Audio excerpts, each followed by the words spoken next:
October 28th. And welcome to the Putnam County Board of County Commissioners regular and Port Authority meeting. We'll call the meeting to order, and we'll start with our invocation by Pastor Allison Wetzel from Howe Memorial United Methodist Church, followed by the Pledge of Allegiance by Commissioner Newbold. Please stand if you're able to do so.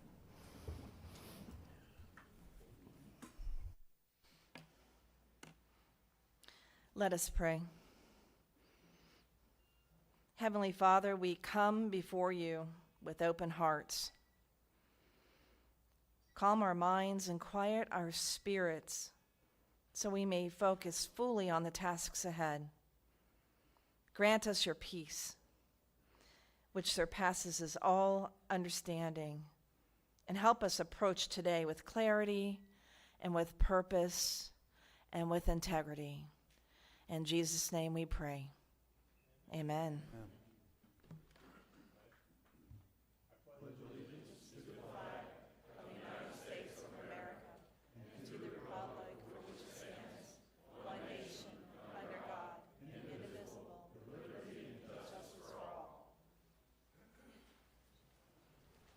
Thank you. As a reminder, please make sure and silence your cell phones.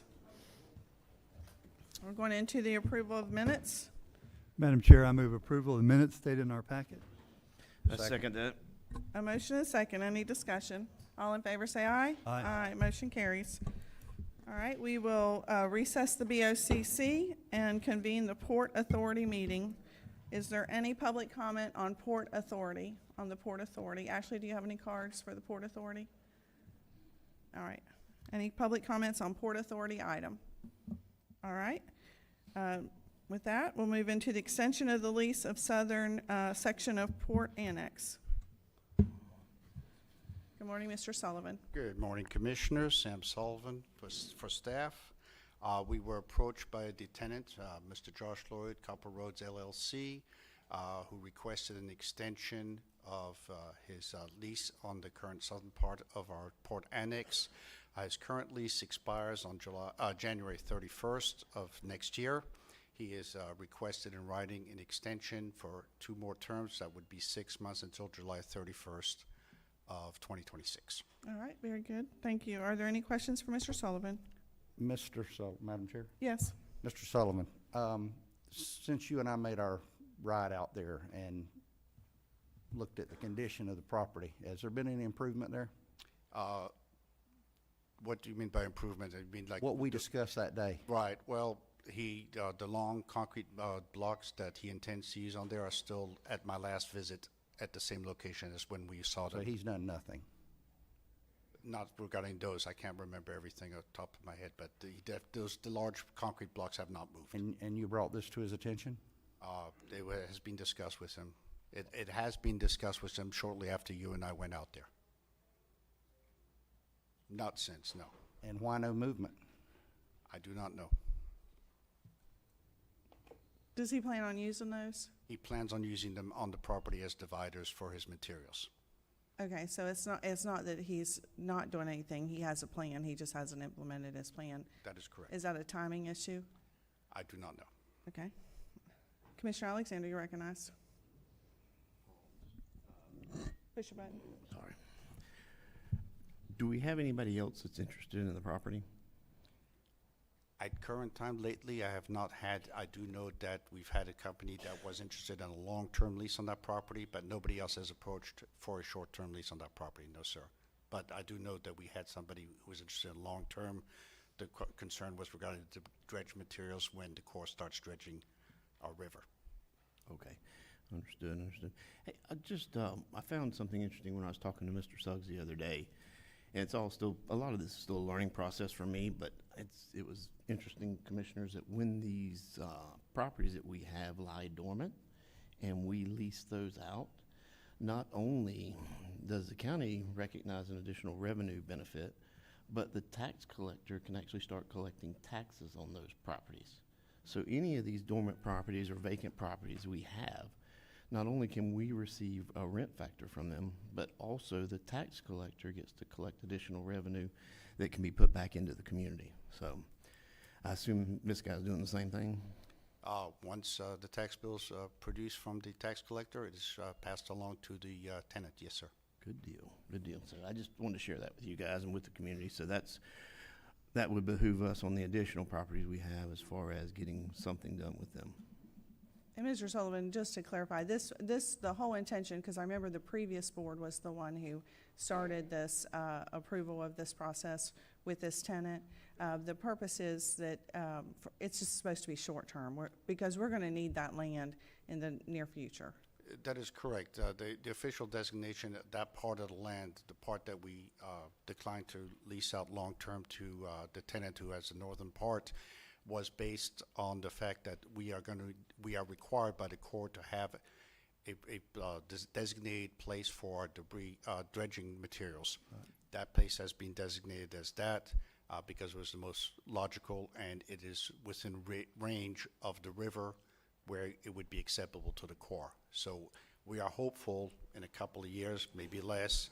I don't know what's going on in DC right now. Right. We will commence dredging operations, and we will be funneling that material to that site before final disposal. All right. Madam Chair? I got Commissioner Alexander's light. Good. There's a button. Thank you. Commissioner Alexander, you're recognized. With that statement in mind, what started out as a short-term lease, now we're looking at a year. And now we're talking about, we're not really sure what's going on with Washington with additional funding. So you're saying it could be a couple more years. If we have another tenant that's interested in looking at it and who's could potentially offer more money and recognize additional revenue for the county, before I would be comfortable renewing this lease, I would like to put it out and see if there's somebody that was interested in the property at an additional amount that could, follow the same terms for short-term lease. Absolutely. We'll do whatever the Port Authority directs us to do. Thank you, Great. man. I know you will. You've been very good. Thank you. All right. Commissioner Palatka, you're recognized. I agree with Commissioner Alexander. I think that's a great idea.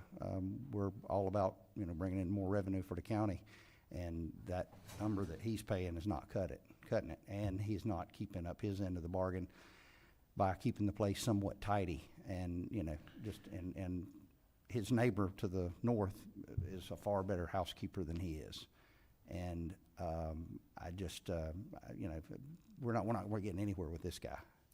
Well, we're getting opinion. $1,250 a month. Yeah. But go ahead, Mr. Suggs. Thank you, Madam Chair. Just a point of clarification for the Port Authority here this morning.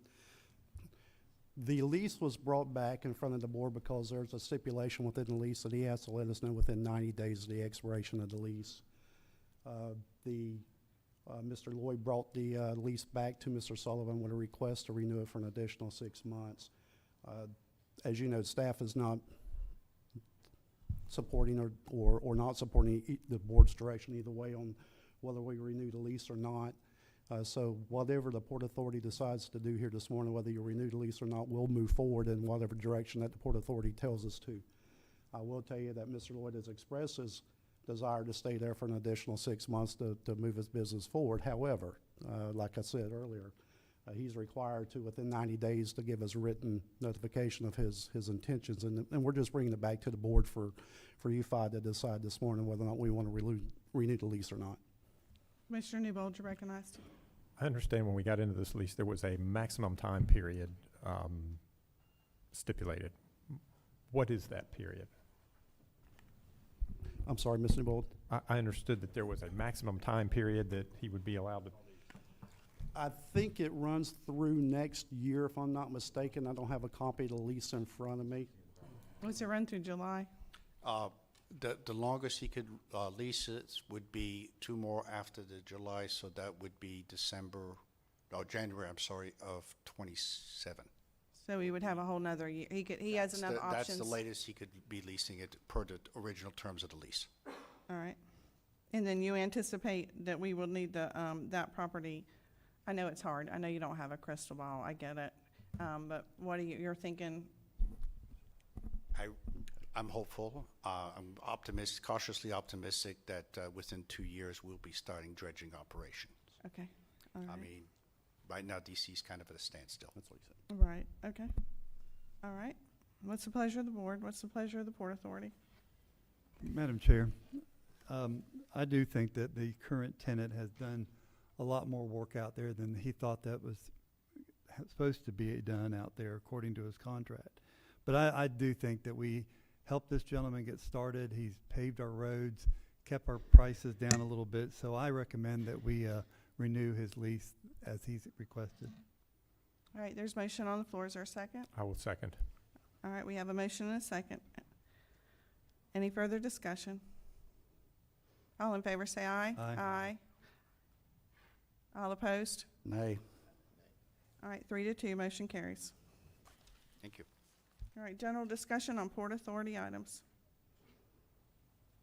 All right, we will adjourn the Port Authority and reconvene the BOCC. Veterans Day proclamation, if we can have everyone who is here for the Veterans Day proclamation to please come forward. And Commissioner Palatka will read the proclamation at the podium.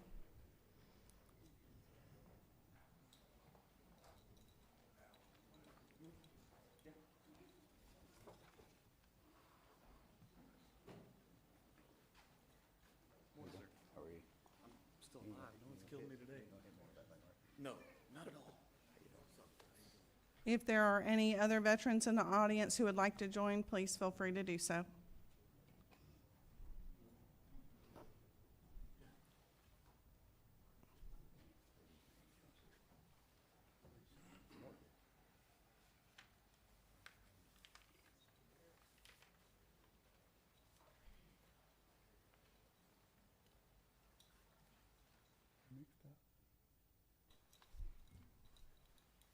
Thank you, Madam Chair. Where would we be without our veterans? That's right. They are very important to us. The very freedom and air that we breathe, we owe to them, and I'm forever grateful. Putnam County Proclamation number 2024-101, declaring November 11th, 2025 as Veterans Day in Putnam County, Florida. Whereas throughout U.S. history, Americans have kept a special and well-deserved place of honor in our hearts of our nation's veterans, and whereas for more than 70 years we have set aside each November 11th to recognize the men and women who have valiantly served our country, first known as Armistice Day in 1947 and changed to Veterans Day in 1954. Whereas on this day we pause to remember and pay tribute to these veterans whose courage and sacrifice have secured our freedom, and whereas in Putnam County we have over 10,000 veterans who have answered our country's call of duty. And whereas each veteran of our community celebrates and honors our veterans and invites all Americans to display their American flag in honor and pay tribute safely to our Americans who gave themselves to keep us free. Now therefore be it proclaimed by the Board of County Commissioners of Putnam County, Florida, November 11th, 2025 is Veterans Day in Putnam County, Florida. Done, ordered, and adopted this 28th day of October, 2025, Board of County Commissioners, Putnam County, Florida. Theodore Wilkerson, Chair. Madam Chair, I make a move that we accept this proclamation. Second? All right, we have a motion and a second. All in favor say aye. Aye. Aye. Thank you. Commissioners, is there anything you'd like to say? There's so much you could say, but I'm going to keep it short. Thank you, guys. All right, thank you.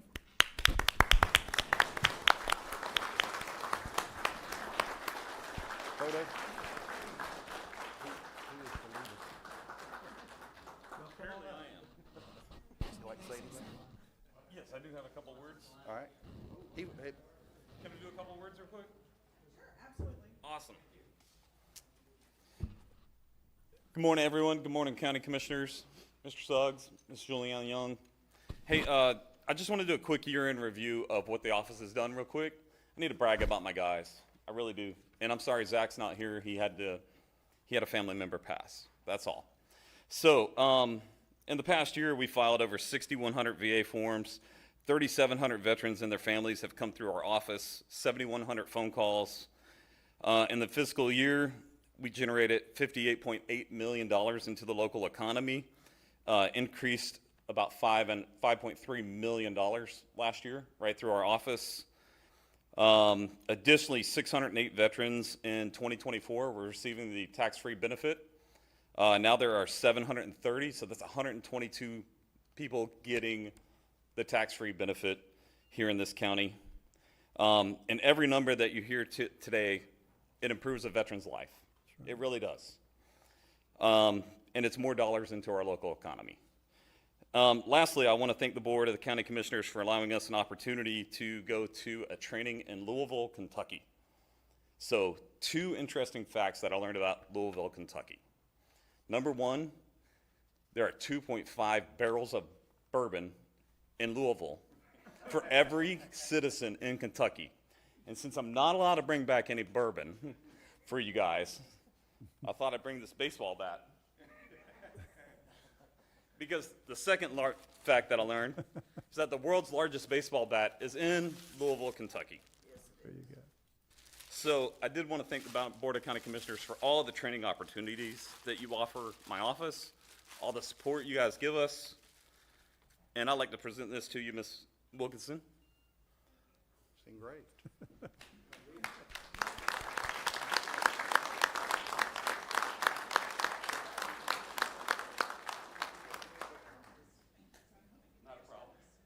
I don't know if that's a wise idea, her having that. You gotta screw that to the wall, okay? You're not allowed to hit anybody with that.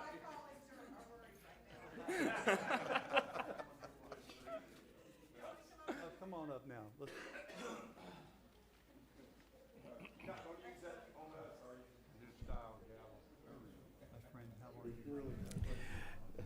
I'd like to invite any of the other veterans in the audience to come forward too, if you'd like to be included in the picture. Tony?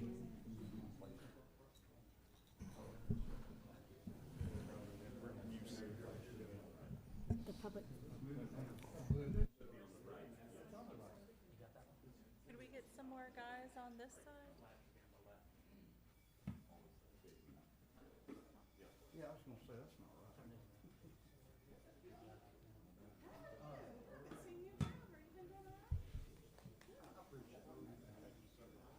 right.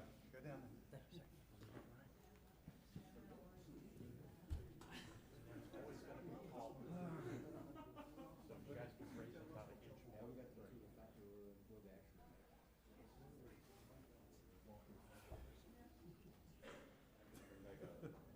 You can stay right there.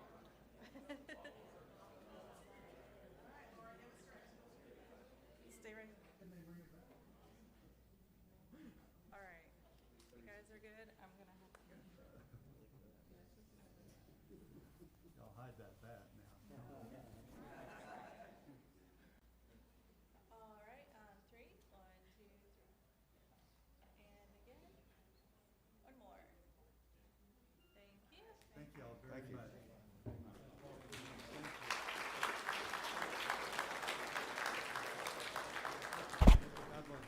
Appreciate you. All right. We try. Hey, yes, sir. Good, good, glad.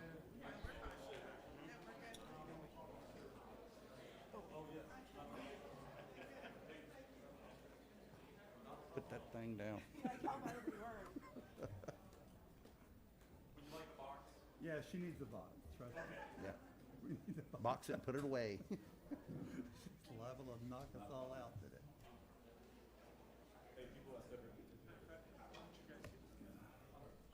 Thank you, we really appreciate it. Next, we have World Interact Week, so if we can have our fellow Rotarians and Interact, please come forward.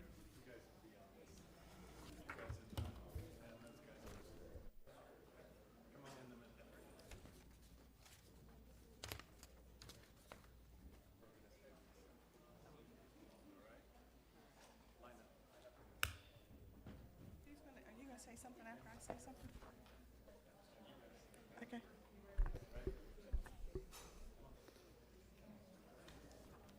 All right, we have a little bit of people coming together. What a beautiful group of people. Today I'm here to present the Putnam County Proclamation number 2025-095, World Interact Week, November 3rd through 9th of 2025. Whereas Rotary International is a global network of service clubs whose members dedicate their skills, talents, and resources to meeting the needs of communities across the world. And whereas Interact, a Rotary-sponsored program, empowers young people aged 12 through 18 to engage in meaningful community service, develop leadership abilities, and gain a deeper understanding of global issues, fostering a sense of citizenship and responsibility.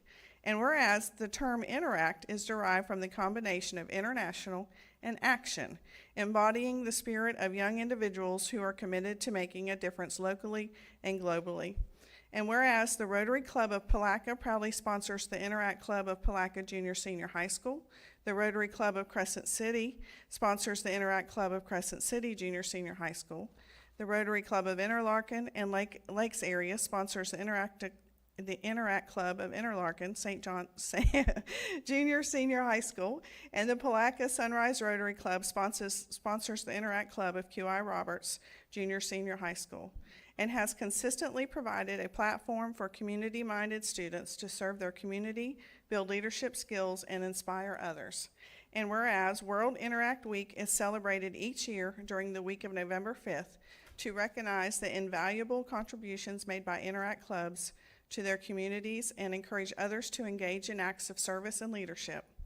And whereas this year, World Interact Week will be observed from Monday, November 3rd, 2025 to Sunday, November 9th, 2025. This week serves as an opportunity to express our gratitude for the work and dedication for the Interactors of Palatka Junior Senior High, Crescent City Junior Senior High, Interlaken Junior Senior High, and QI Roberts Junior Senior High School. The Putnam County Board of County Commissioners extends its sincere thanks to the Rotary Clubs of Putnam County for their ongoing support and leadership in sponsoring the Interact clubs and enabling the youth of our community to grow as leaders and compassionate global citizens. Now, therefore, be it proclaimed that the Board of County Commissioners of Putnam County, Florida, does hereby recognize Rotary International and the Rotary Clubs of Palatka, Crescent City, Interlaken, and Lakes area, and Palatka Sunrise for their contributions to Putnam County during World Interact Week, and encourage all citizens to join in recognizing the Interactors of Putnam County high schools for their contributions, and to express appreciation to the Rotary Clubs in Putnam County for their enduring commitment to empowering our youth and improving our community. Done, ordered, and adopted this 28th day of October 2025. I move that this proclamation be approved. Second. We have a second. Any discussion? All in favor say aye. Aye. Congratulations.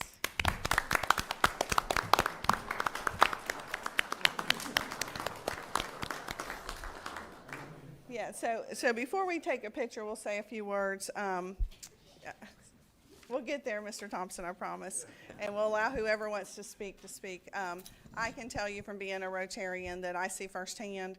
I was originally in the Sunrise Rotary Club, and we started getting the QI Roberts School started. And then in the Palatka Club, Ms. Yvette Jones has worked diligently for the Palatka High School, and I know the other organizations have as well. And these young people are everywhere in our community doing a host of community service. Just this weekend, I was able to take my grandchildren down to the riverfront, the Palatka River Center, and there were Interactors down there who were providing assistance. And it's not uncommon for any of us in this community to go to an event where there's not an Interactor there who is giving of their time and talents to help the community. So I will just say thank you. I know you guys get asked to do a lot, and when you can, you step up. And these are our future leaders, y'all. Right. These are our future leaders. So thank you. With that, I'll have Ms. Yvette come up and say a few words. Good morning. So I just want to recognize some of the individuals that help with our Interact clubs. So from the Crescent City Rotary Club, we have President Bill Pickens, and then we have the Interact advisor / sponsor, Mary Ann Braddock. And with them is Erin Delaney. She's a fellow Rotarian, and she is the teacher, the faculty sponsor for Crescent City Junior Senior High Interactors. With the Palatka Sunrise Rotary Club, we have President Doug Thompson, and then we also have Linda Bazar, who's president-elect, and she's also the Interact sponsor for QI Roberts. We have from Interlaken and Lakes area Rotary Club, President Rick Haynes, representing their club. They have a brand new Interact club at Interlochen Junior Senior High School, so they're just getting started. And then here with Palatka Junior Senior High School, I am one of the not faculty advisors. I'm one of the Rotary advisors, and then we have our faculty advisors, Sonia Werkheiser and Michelle Parnell. And so I just want to say thank you to all the advisors and all the Rotarians that help with these young people. And I want to let our president of our Interact Club, and the others from the other club can say something if they like. But our president is Umaria Herring, and she wanted to say a few words. Hi, good morning. I just want to start off by saying thank you for allowing us to come here and, be a part of this. It's a really big event for us. I do want to start off by, giving I don't want to call them members. I really want to call them my family, because we always show up and show out for each other, rather it's for the community, rather it's for just, just being friends to each other. We always tend to show up and show out. Every community service event we have, we always push our members, our family, to our biggest ability. We always put our best foot forward, and we can't do that without Ms. Sonia, Ms. Parnell, and each and every one of us standing here. And I also want to, just give a big thanks to be able to be up here and speak to every individual up here. And I don't want to just give, the sunshine to my interactors. I also want to give the sunshine to every interactor up here, because at the end of the day, we all put our best foot forward to be able to help out the community and, show our light to what we can do. And like Miss Yvette said, that we are, what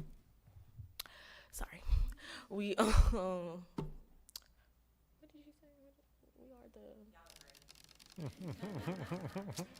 Yes, future leader. Sorry, my brain went numb. Like, everyone here is a future leader, and I'm just so proud of everybody here. Even though I didn't don't see the other interactors, I just know they always put their best foot forward, just from seeing my family do their best.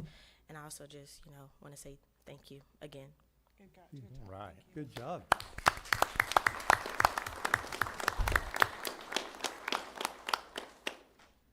Good morning, commissioners.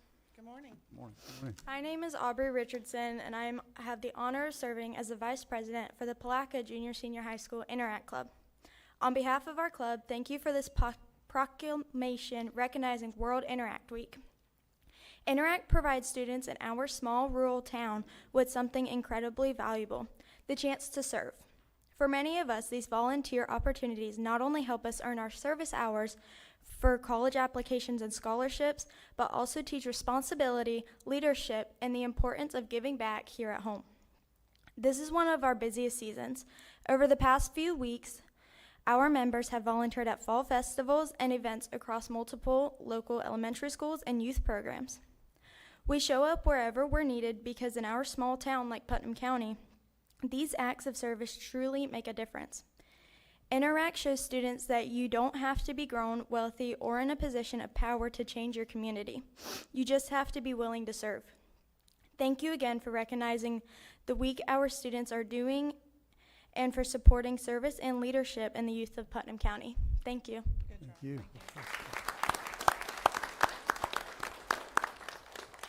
Madam Chair, thank you so much for allowing me an opportunity. We look at you and you're looking at us. So let me tell you a little bit about us. Every commissioner here is a graduate of Putnam County School, okay? Walton and I graduated Palatka High School. Ms. Wilkinson did too. Commissioner Alexander did. Commissioner Newbold graduated Crescent City High School, okay? So this is years ago. So I was the second graduating class out of the new high school back then. And you were I was the first class to go 9 through 12. That's right, first class, so yeah. So you look at us like we're leaders, but we do look at you as leaders. I joined Rotary back in 2011. I have my Rotary tie on, okay? I joined Palatka Sunrise because I was busy. I was volunteering in the community, but I wanted to be part of something bigger than myself. That's the key word, bigger than yourself, okay? You can do something on your own. But when you join all this force together, think of the things that you can do. When we join all of our clubs together and help out each other's clubs, we do phenomenal work. and all that money stays in the community and goes right back into scholarships. I am a past district governor assistant. I'm a past chairman of our Rotary Club in Interlaken Lakes area. Rotary has taught me more about life than anything I can think of. And my friend Danny Hemphill, who recently passed away, said he was a Rotarian before he knew what Rotary was, okay? He donated lots of money, lots of time.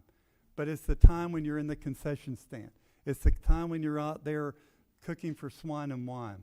It's the time when you're busting tables at wild game feast. It's those times that bring camaraderie. Yeah, we disagree. There's no doubt. We're all human beings. But at the end of the day, we're all in the same field playing the same game for the same cause. And that's the importance of it.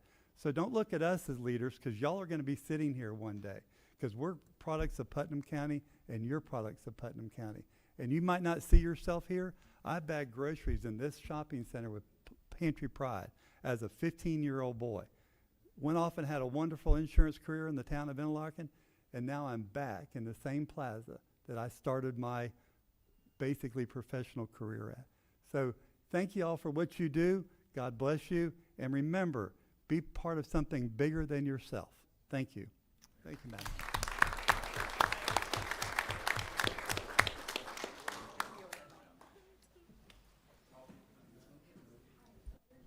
Thank you. Oh, don't tell them that. It just encourages them to do it more. It's cancer awareness. Cancer awareness. Thank you.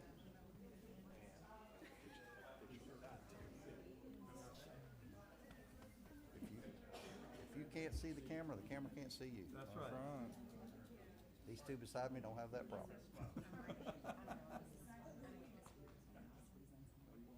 You like the carpet? All right, everybody pay attention now. She doesn't have the bag, does she?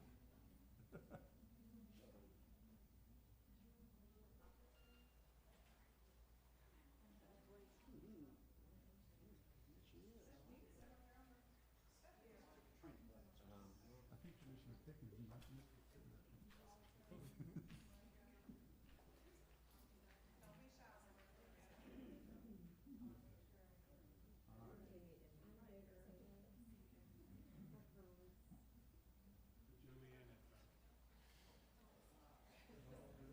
That's just wrong again. Hey, is that fair for all concerned with that business? No, they need to be fined. $5 for that.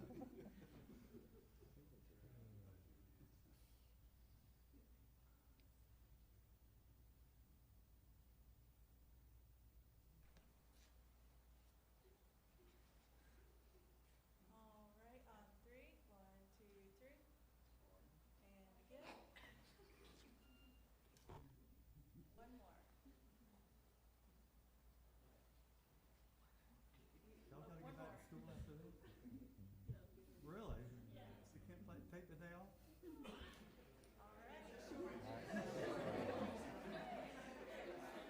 Darn, that ain't no fun. Y'all should take a breakfast or something. Hopefully I get You'll do great. Oh, you got some time? Good. Thank y'all very much. Sir? Doing one for My friend. All right. My pleasure. They still have Romeos and Interact?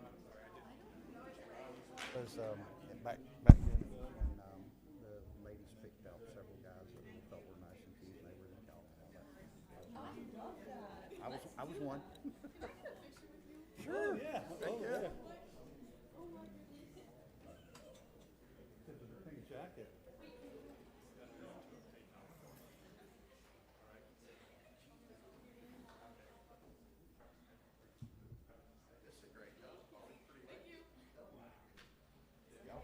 Pink is in, I'm telling you. Just took pictures, kept my hands in front. All right, moving on into the meeting, Episcopal Children's Services Quarterly Presentation. Britley Spangler. I know that's a hard act to follow, but I know. It's amazing to be in a room full of so many young future leaders. it is, absolutely. And will I be able to, let's see.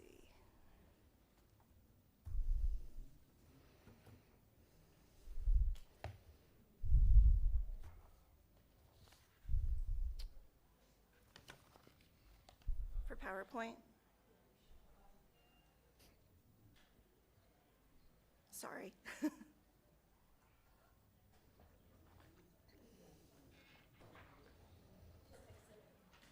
Ashley fixes everything. Oh.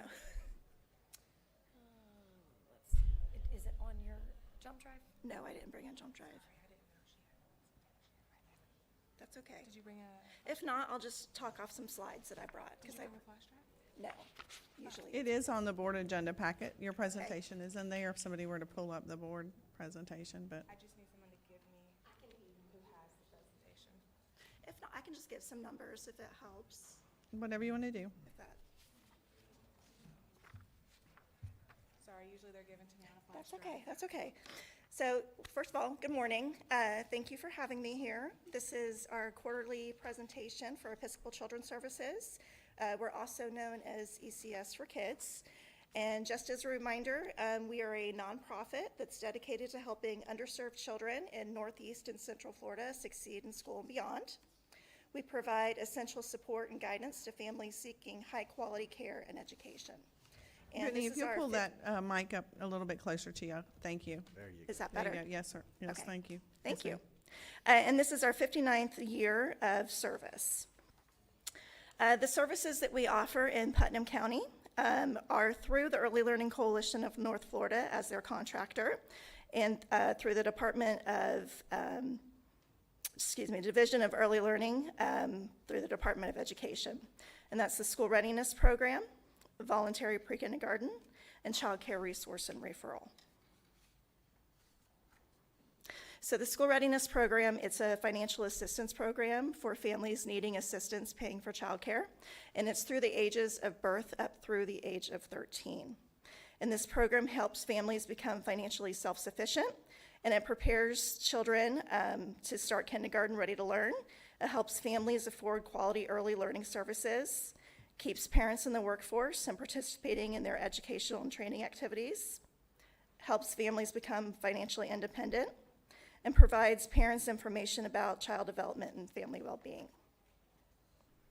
The Voluntary Pre-Kindergarten Program, which is also known as VPK, is a free program for 4-year-olds in the state of Florida. And this also helps children become prepared for kindergarten, have better school attendance rates, develop lifelong social skills. They're more likely to advance to the next grade and more likely to graduate high school. The Child Care Resource and Referral Program is a free program to any family. They do not have to be receiving services through us. And basically, we can help families either find childcare or other community needs, such as like food banks or assistance with paying for their bills or anything like that. And again, it's free for anyone.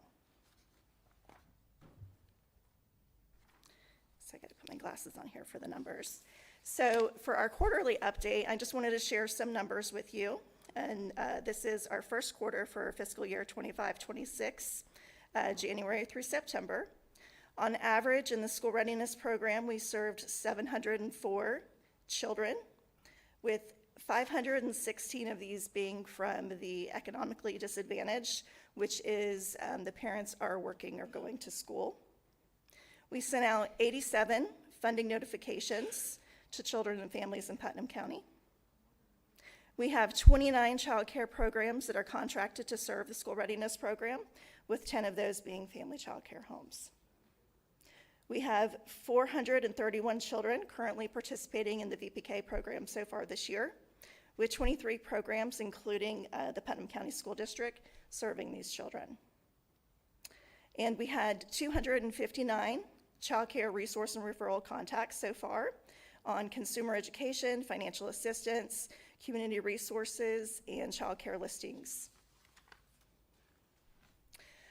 Some of the new information that's come out, starting in July 1st, the state has changed it to where the maximum percentage of a family's income for their required co-payments has gone down from 10% to 6%. So that's less that the families have to pay, which the next one is more exciting. Starting on October 1st, the state changed the income threshold to enter into the School Readiness Program. Previously, it was 150% of the federal poverty level, and this has changed to 55% of the state median income. Wow. So this allows more families to qualify for services. To give you an example, a household size of 4 could previously make up to $48,225. Now that same family can make up to $56,685, which is a difference of $8,460. So if you know of anybody who is needing financial assistance with childcare, please tell them to check out our website, go on our wait list, they may qualify. And also, lastly, I just wanted to thank you for supporting our program again. We were awarded another $5,000 to help families. So I just wanted to share our sincere thank you. And that is all. Do you have any questions? Yeah, are there any questions? Well, Brittany, I'll just say thank you for what your organization is doing in the community. We want families to work, but they can't always afford it. Right. And it's with childcare. And so these kind of programs makes a huge difference in our community. And we also know the early reading and early child development, having them in some kind of a classroom setting early on in their children early on makes a difference in their graduation rates, just some of the things you stated today, and their success in the future. So we appreciate the program that you have. We're glad that we can be a partner with your organization. Absolutely. Commissioner Alexander, you're recognized. Yes, ma'am. Thank you. Good morning, Brittany. Good morning. Hey, during the course of your presentation, was it my understanding that your program targets those families that are working and trying or in school? Yes. So these are the people we want to reward with this type Yes. of benefit. Okay, I'm learning about all the different programs we support, and that was the question I had. This sounds very, very good.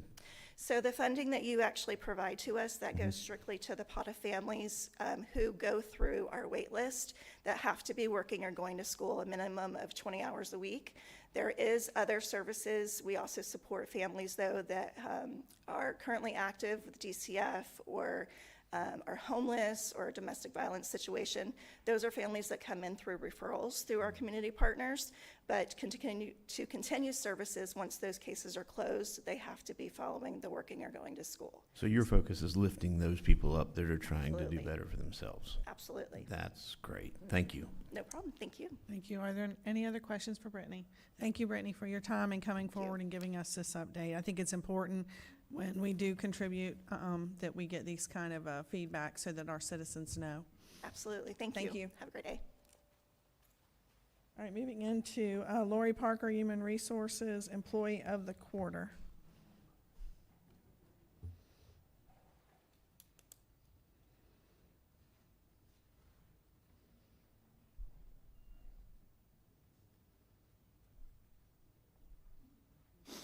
Good morning. Good morning.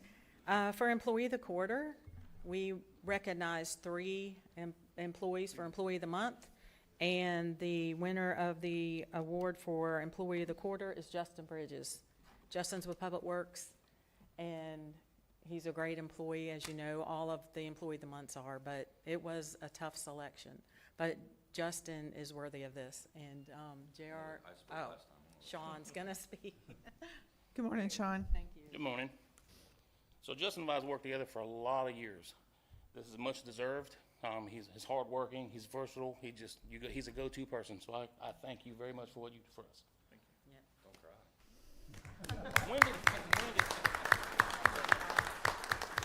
Go ahead. Commissioner Alexander. Good morning, guys. I don't know if the rest of the commissioners have had the pleasure of working with Justin, but every time that I've been involved with a project with him, it has been above and beyond what I've asked him to do. This, to me, is well deserved. I don't work with everybody every day, but I know the caliber of work that this guy does, and thanks, man. Thank you, Justin. Mr. Grimes, you're recognized. Thank you, Madam Chair. As you know, we try to pull off multiple projects all the time. And there's a few people in this agency that I can reach out to at any given moment and get, yeah, we can do it. And I reach out to JT, Sean, and of course, Justin's the one that ends up actually out there doing the pieces and parts of it. But you're never going to find another one like Justin. Justin is multi-talented. I mean, it's from running water lines and pipes because he's got an underground certification to do it at the Animal Services to get the fire line sprinklers ran up to the point of contact for the building, to tearing down him and his crews. Every good leader's got to have a good crew behind him. And his crew behind him, I mean, they went out to the Triangle Park, and they removed all the fences out in front of the contractors.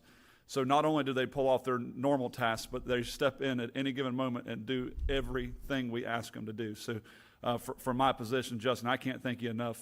If I pick up the telephone and call him, if it's 7 o'clock in the morning, he goes, "What do you need?" And I was like, you know, so, but this is a very well-deserved recognition of Justin and his team. But thank you for everything you do, and look forward to a very long, bright future.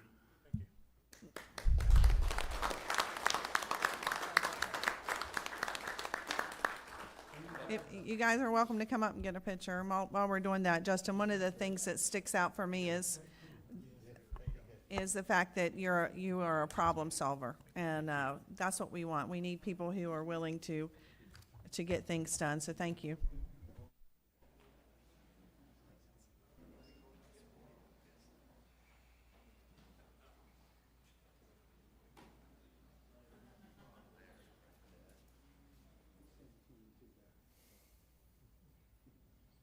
Some guys can get up on that step back there too.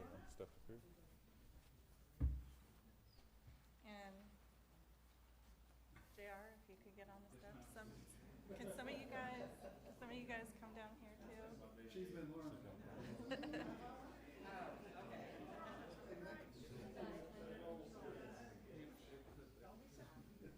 Could we get one more person down on this side? And can we, the middle squish in a little bit more? Get friendly. Act like you like each other.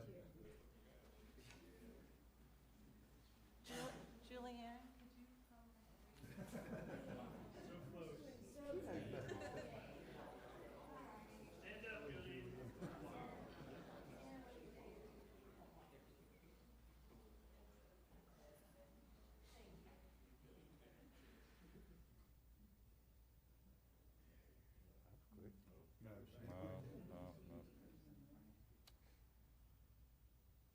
All right, on three. 1, 2, 3. And again, one more. Thank you. Good. Congratulations.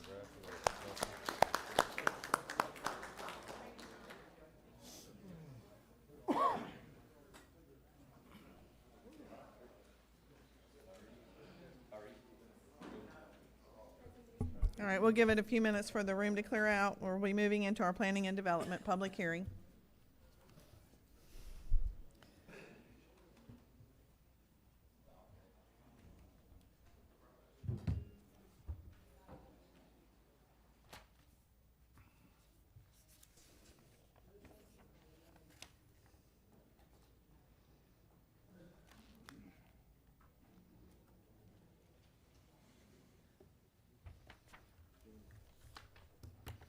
All right, we'll move into planning and development public hearing.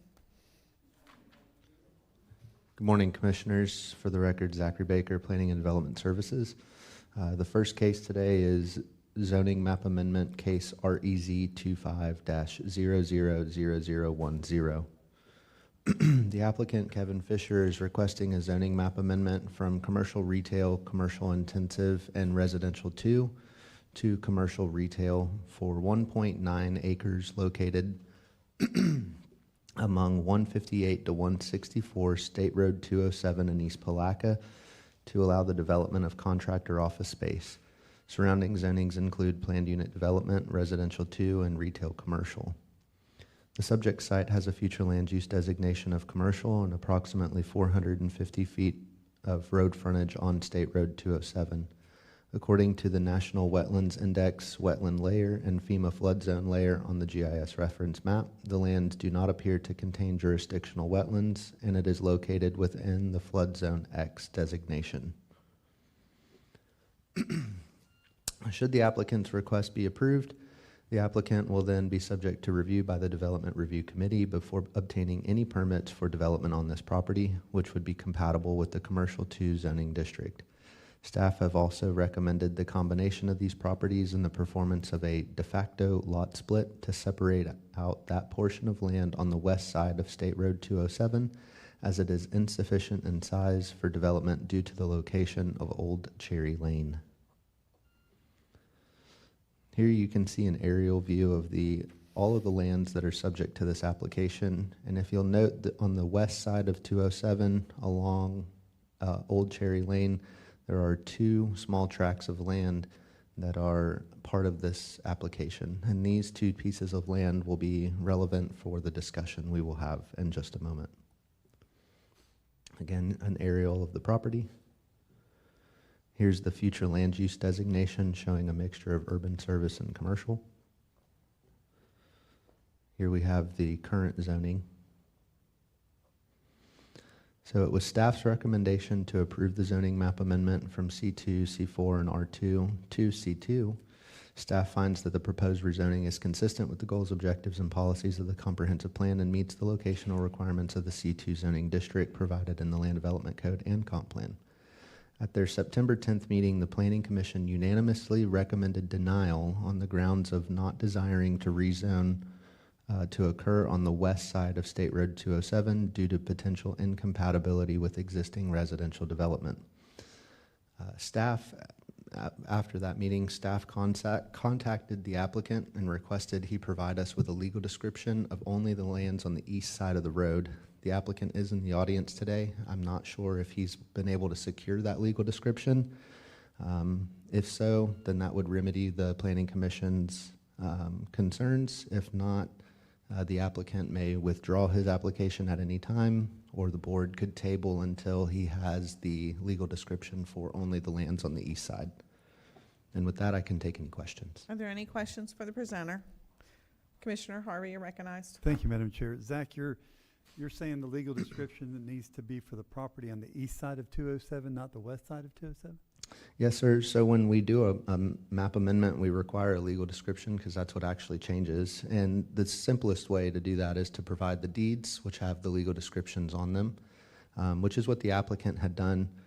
Staff didn't think that the lands on the west side of 207 were that great of a concern because they're actually so small that you really couldn't fit any development on them anyways. However, the Planning Commission was concerned about allowing for that commercial zoning to encroach onto the residential uses, which they're currently all non-conforming as it is because of the future land use designation. So it was kind of, in staff's eyes, kind of a moot point, not a great concern. However, Planning Commission did bring it up. So yes, sir, to answer your question, his new legal description should only capture the lands on the east side of the road, and in which case, depending on how the outcome of the meeting is, only the east side would be rezoned. Thank you. Commissioner Alexander, you're recognized. So Zach, those properties on the west side, are they just deeded over or carved out of this, or what happens to those? So it would really be at the desire of the applicant. We wouldn't have any sort of requirements for them.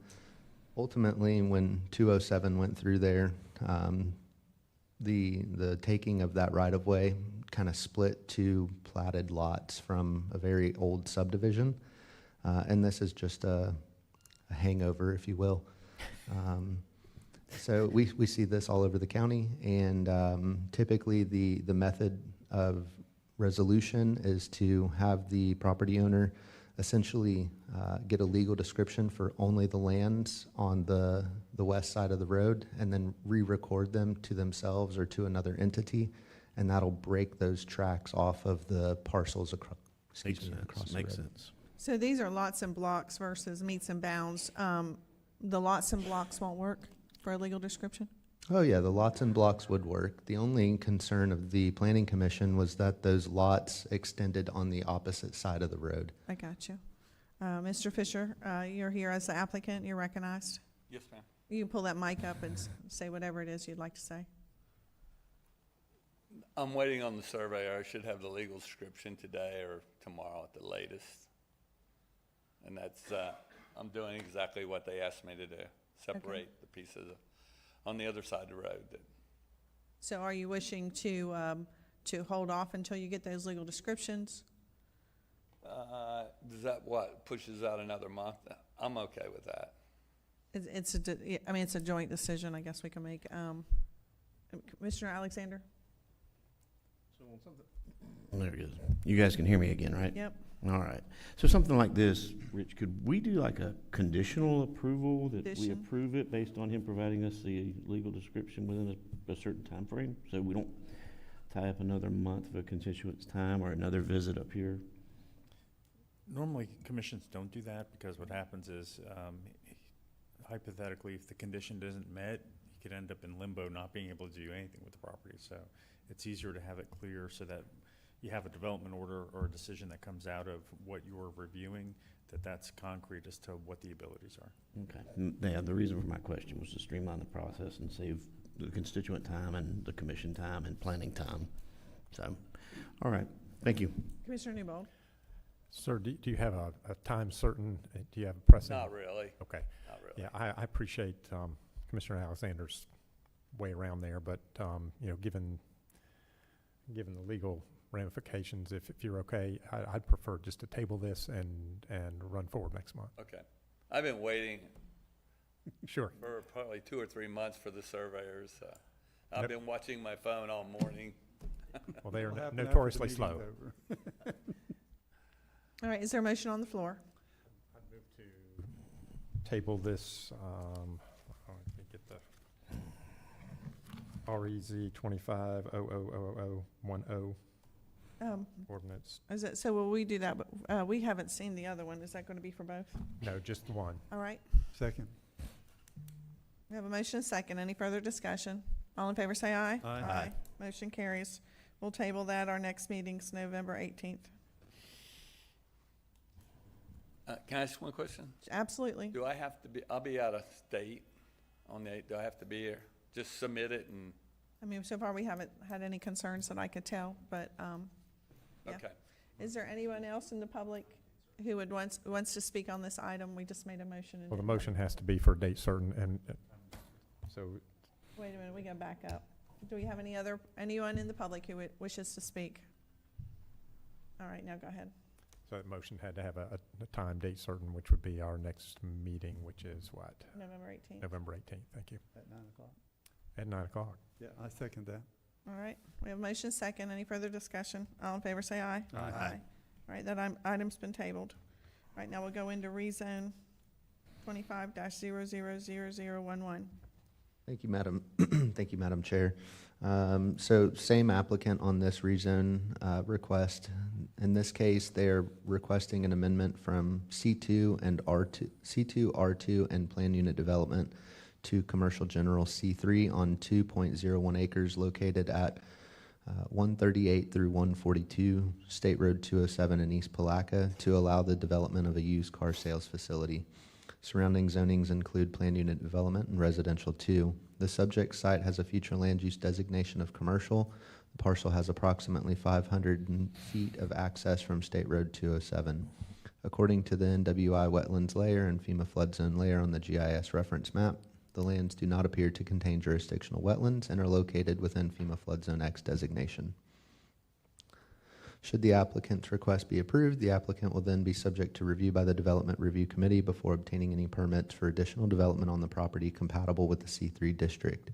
Alternatively, he would be able to combine these and, as the applicant has expressed desire to do, and or resell these properties in part or in whole. Regardless, any development will be required to have a DRC review. Here we can see the aerial of the other lands, the future land use designation, the zoning designations. Staff recommends approval of the request to amend the zoning map to Commercial General C3. Staff finds the proposed rezone is consistent with the goals, objectives, and policies of the comprehensive plan and meets the locational requirements of the Commercial General Zoning District provided in the Land Development Code and Comprehensive Plan. In their September 10th Planning Commission meeting, the Planning Commission unanimously recommended approval of the same. I'll take any questions. Are there any questions? Commissioner Harvey, you're recognized. Thank you, Madam Chair. So, Zach, I've been working with Mr. Fisher for a few years now on this. This will make all of his properties consistent, correct? For these parcels covered under Right. this application. So on the east side of 207, everything will be consistent from McCormick Road all the way north a little bit. It would be consistent in the area outlined here. Right. And it'll make consistent, the 3 different designations that he's currently have would be 1 C3. Yeah, thank you. All right, are there any other questions for the presenter? Mr. Fisher, you have anything you would like to add? No. All right, is there anybody in the public who'd like to speak? Anybody in the public who'd like to speak on this item? All right, coming back to the board. Madam Chair, I move approval of the rezone REZ 25-000011, Kevin Fisher, ordinance 2025-031. Second. We have a motion and a second. Any further discussion? All in favor say aye. Aye. Motion carries unanimously. Thank you, Mr. Fisher. Thank you. All right. Moving into agenda items. This portion of the agenda is designed to allow citizens an opportunity to bring matters to the attention of the board. It is not reasonable to expect that the board will engage in debate or deliberation about matters on which the board has received no prior information as part of the agenda. Please limit your time to 3 minutes. Public comment cards are conveniently placed at the meeting room entrance and should be submitted prior to the meeting to the deputy clerk who sits to the right of the podium. All right, thank you. So this will include consent agenda items and new business. Mr. Cuneo would like to speak. James, if you'll come up and give your, state your name and address for the record.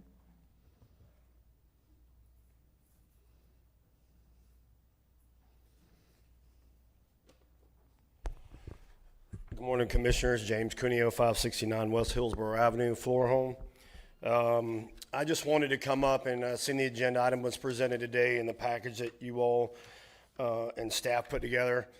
This has been a long road for this boat ramp and a gym in West Putnam. So, you know, I personally, on the behalf of the Georges Lake community and myself, would like to express thanks, especially Commissioner Harvey and county staff, for the work that y'all put into trying to get this. And I know we're still in the process, but I think that this will be a great asset to West Putnam and our area, not only for fishing for the young and old, but for the fire departments and Florida Forestry Service for fire suppression for wildland fires and et cetera.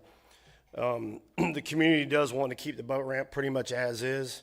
We are willing, the only thing we're really asking for is to keep the level of maintenance that we have now, which really isn't all that much with Parks and Rec, but it's good. Keep law enforcement present and enforcing the regulations, and that's why we need to get this under the county's jurisdiction, so that way law enforcement can do their job. The only thing that we would like to see is maybe some signage put in place by Parks and Rec with the hours of sunrise to sunset and some rules, some general rules that to keep people from destroying the property.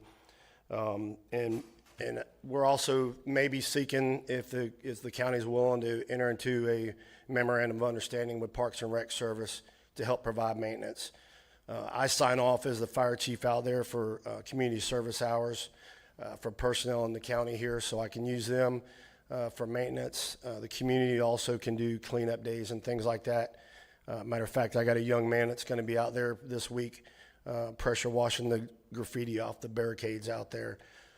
So we can assist and also assist by getting grants to help maintain and improve the property in the future, working through Parks and Rec and conferring with them to approve everything that we're asking for, which is not a lot. I mean, I'd like to see it as a good little community park out there at the most, with, you know, keeping it quiet.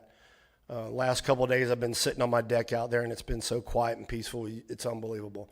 But that's the only access we have to the lake right now, and that keeps FWC maintaining our lake and residents able to get in and out of that lake. So one of the best spec fishing places in West Putnam. So I encourage y'all to purchase this property and work with the landowner to meet whatever agreement y'all come up with. And the community is more than willing to assist in anything as possible. So I just want to say thank y'all again. And this has been a long time. I've been working on trying to get this boat ramp secured with the start of Mr. Ed Taylor in 2011. And it's been 14 years now. So it'd be nice to get this done.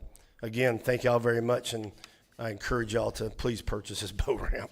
Mr. Cooney, I have a question. So you're proposing that we shut the boat ramp down at nighttime? Yes, ma'am. We don't do that with any other boat ramp in Putnam County. I believe Parks and Rec has boat ramps that they have sunrise to sunset. Is that true? No, ma'am, we do not. And on that topic, at this particular location, should the county purchase it in order to mitigate county liability, which is something we would have to do, the structure that is there that's currently serving as some sort of gate would have to be removed. The distance between the two poles are far too narrow. We would end up with a multitude of liability claims. And so just remember, when the county begins to own something, we have to do a minimum to mitigate those liability things that are out there like that. So some work would have to be done to completely remove that and open the access up. Our Parks and Recs ordinance stipulates that our parks are open sunrise to sunset if there's not ample lighting. However, the boat ramps, we can't necessarily close, because if somebody's on the water just after dark, they have to be able to come back and get their boat and do those types of things. So the boat ramps traditionally, well, no, none of your boat ramps in the county have any sort of physical barrier closing them at any time. Okay, thank you. Thank you, Yes, Ms. Cuneo. and if I may add to that, I mean, I'm not necessarily saying close the gate at night. What I am saying is people loitering around there after hours. That's the problem we have. Launching and recovering a boat after hours is not the issue. It's people loitering at 2, 3, 4, 5 o'clock in the morning. And if we have some rules up there, that's what I'm saying, that Parks and Rec can come up with that, then law enforcement can enforce that. But right now, that's the problem. It's not the launching and, recovery after hours. It's the kids that are out there partying at the end of Barden Road that show up at 2 or 3 o'clock in the morning doing donuts in the middle of the night. So, and if the county needs to, I have no problem with trying to get people to remove that gate. That's not a problem. It is a liability, and it is small. Well, what I would say is if the county purchases it, while we're willing to work with you, you need to understand that would be county property. Oh, yes, ma'am. I totally agree. Okay, I mean, all right. and that's why I say the MOU thing with Parks and Rec, and we working with them, if they tell us we can't do it, I'm fine with that. It's just, we're willing to help. That's all I'm saying. Yeah, I understand. I just think, policing is left up to the sheriff's office. That's why I'm trying to. Okay, thank you. That's the only reason why I'm getting it under. Okay, Commissioner Alexander? Yeah, that was my only comment to you before you left. Once it becomes public property, you will experience the same complaints that I received from the multiple boat ramps in my district. People do like to go down there after dark and hang out, and if they're not doing anything nefarious, it's a public ramp. So, All right. Anybody else wishing to speak on consent agenda items or new business? All right. Moving into consent agenda items. Anybody wishing to pull anything? Start with Commissioner Pelletier. Item B. B as in boy. Yes, ma'am. We still in new business, correct? We're under, push a button, please. Your microphone. Under consent. I couldn't hear you. We're under consent and new business. No, I'm still had my mind on the boat ramp issue. It's okay. You're pushing. It's on. It's not working. Okay. Hello? Okay, new business B, No, I'm sorry. consent agenda items. No, nothing in consent agenda, no, All ma'am. right, thank you. Now I can hear you. Commissioner Alexander. I have none. Commissioner Newbold. Nothing to pull. Commissioner Harvey. I have nothing. I have nothing. All Madam right. Chair, I move approval of consent agenda items A, B, C, D, E, F, G, H, I, J, K, L, and M. Second. All right, I have a motion and a second. All in favor? Aye. Aye. Thank you. All right, moving into new business, Georgia's Lake Boat Ramp. Is there a presenter for this, or just? I think I am from Okay. Parks and Recreation. So at the desire of the board, we have looked into the potential purchase by the county of the property. Keeping in mind, before the appraisal was complete, there was a tentatively offered price, and that price is different than what the sales price is today after the return of the appraisal. So your agenda item has a reference price. We just need to make sure we're all talking on the same thing. As previously discussed just a few minutes ago, should the county purchase it, there are some minimum required maintenance items that need to be taken care of to mitigate some liability, to avoid some liability claims that the county would likely incur from a risk management standpoint. Let me just say real quick that I'm going to choose to abstain from voting just simply because the representative of this property and I have our license in the same office, even though I have no financial gain, nor does anybody in my family. I don't want the appearance that I would be biased, so therefore I will abstain from voting. Commissioner Harvey, you're recognized. Thank you, Madam Chair. I do want to encourage my fellow board members. This has been a long, long process to get to where we're at today. It's been all over the table, but I think we're coming in on a landing. The appraisal came back at basically what we're going to pay for the boat ramp.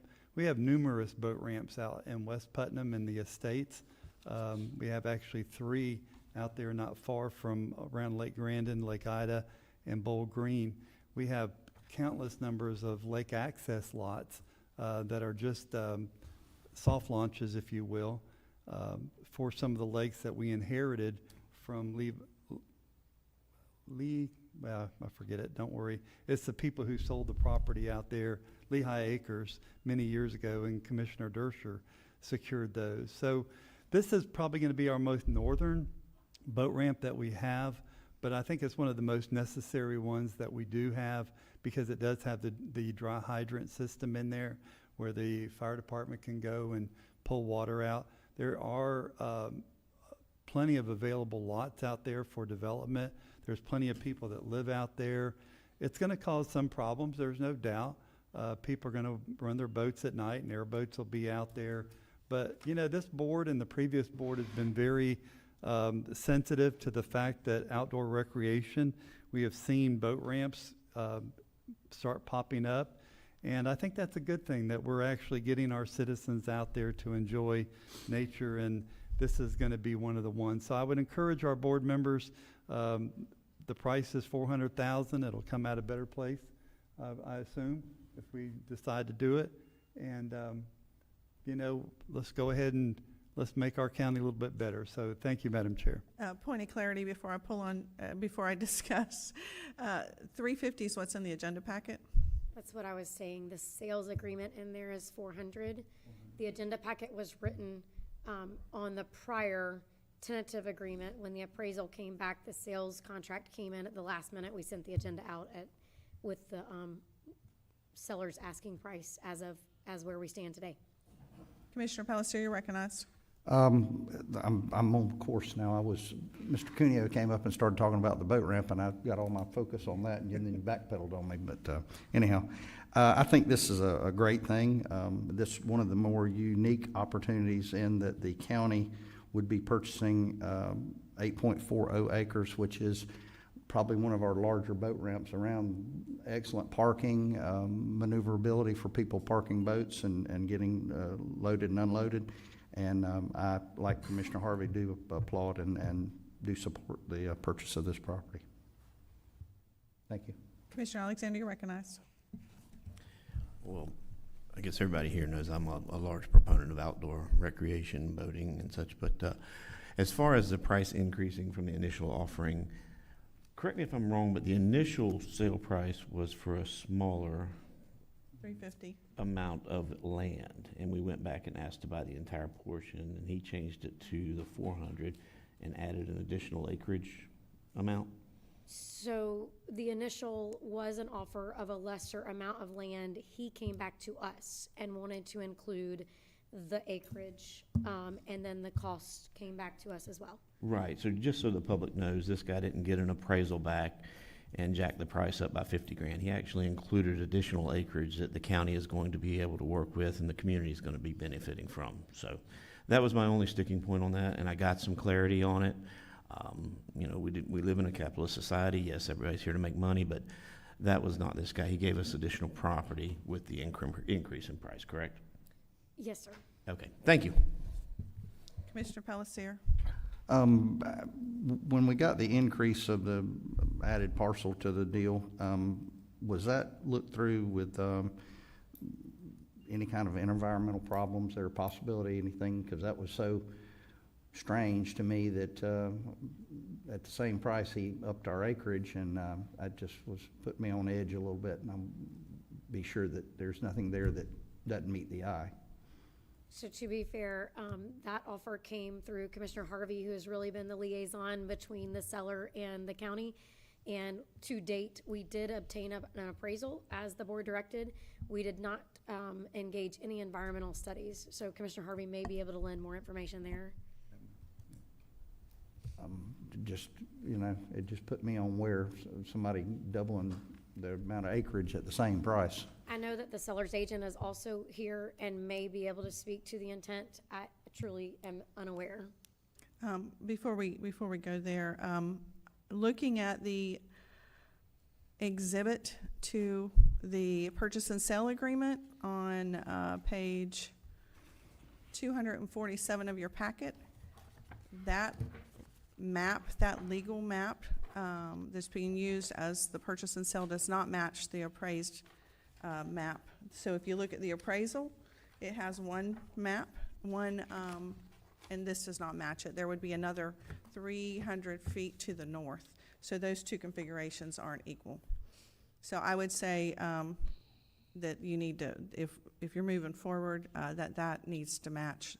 If you're basing the appraisal off of the purchase price, or the purchase price off the appraisal, then those two configurations need to match and equal the same acreage. Mr. Spalding, I see you're in the audience. Do you want to come speak?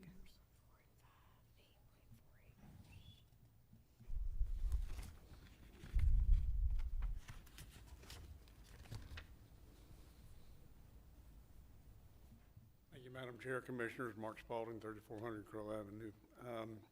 Yes, appreciate the opportunity to speak. I've not seen a map that the appraiser provided, so I'm not sure what that is. I provided a map highlighted in yellow with a proposed offer. To me, the biggest difference is the amount of feet on the lake that is coming with the property. From the original offer at the $350 price, and now there's been additional footage on the lake added. And so that's where the value is. It's not maybe where the acres are. So without seeing that map that y'all are referencing or looking at, I don't really know what to say.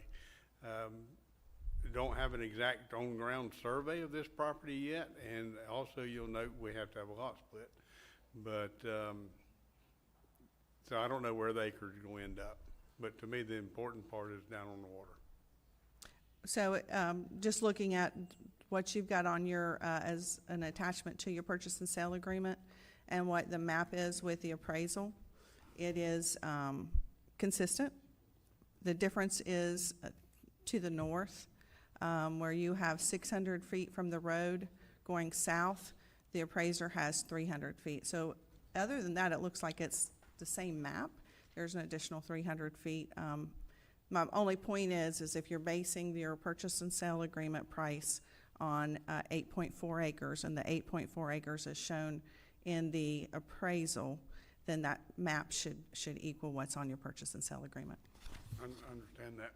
So, yeah, I don't know what the seller will say, but I think we'll probably make it work somehow. Does everybody see what I'm saying? Yes. Yep. Thank you. All right. Commissioner Harvey, you're recognized.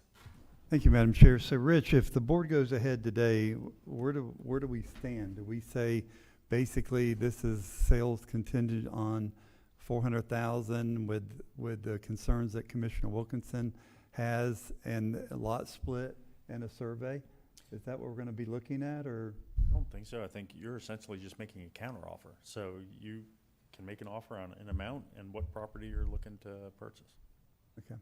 But again, I would caution you to agree on the purchase and sale agreement, because it is not the same configuration. It's not the same map. There's 300 feet times 300 that is missing. Which of these maps is consistent with the 8.4 acres? So if you look at on your PDF file, there's That's a page 215, 2 acre and then difference. there's also 247, and you can see the difference between the boundaries of both.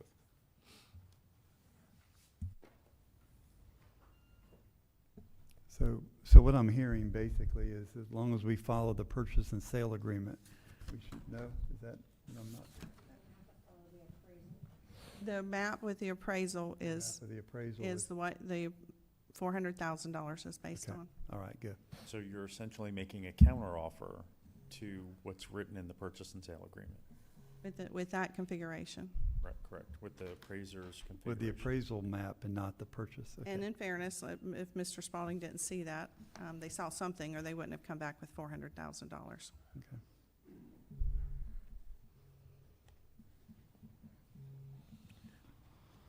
I can't make a motion. I can.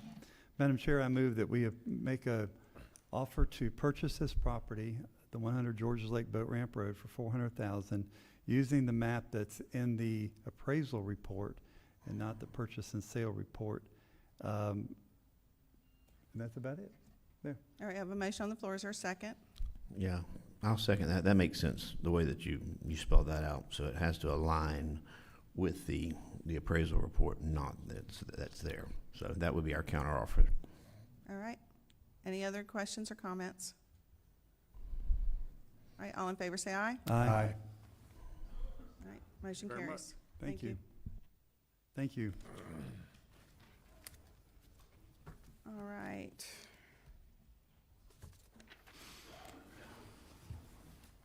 Public Works request to vacate portions of Holly Avenue.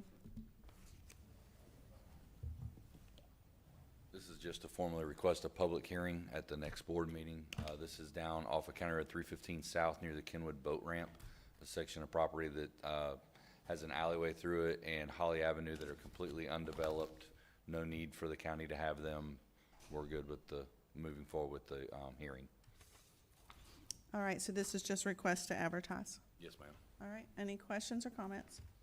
Madam Chair, I move that we move this to November 18th at 9 o'clock. Second. All right, all in favor say aye. Aye. Aye. All right, with that, we'll take a quick recess.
this meeting. Before we go into public comment or appointments, I'm going to take a point of privilege and bring up my commissioner comments regarding the discussion of the relocation of the IT department. I see Mr. Ritchie is still here. So basically, gentlemen, I realized after I made some comments at the last meeting that, in all fairness, you guys hadn't had the discussion, but this board particularly has not had the discussion about the IT department being moved. And so I appreciate Mr. Suggs helping me get there and understanding.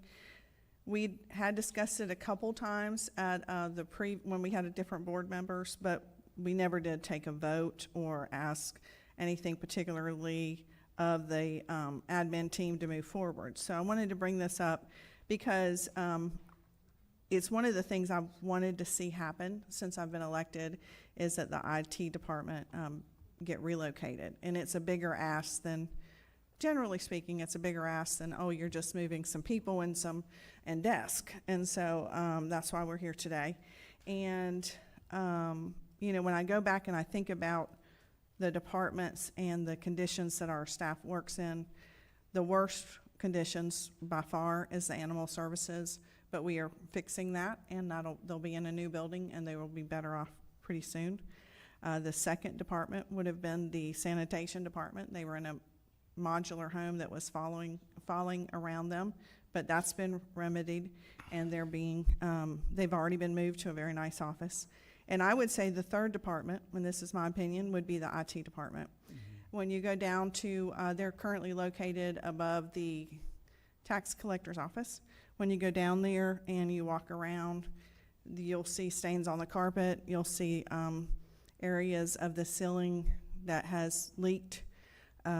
You will see one office when you go to the front. Nobody's currently in it, but when you go to the front of that one room, the floor is actually soft in there.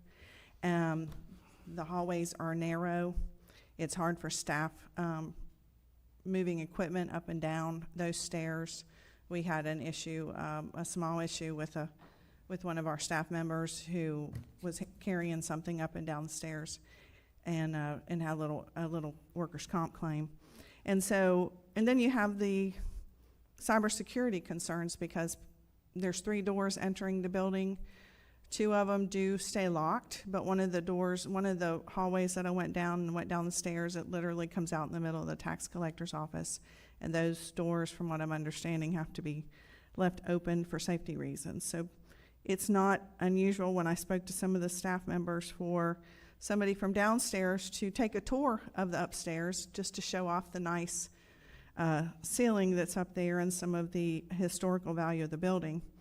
And so what I'd like to see done going forward is, while we have looked at the veteran services and moving them to the suite next to them and building that out, Commissioner Palatka was the one who brought up, you know, this is a government complex. We need to have our governmental workers here, and I couldn't agree with him more.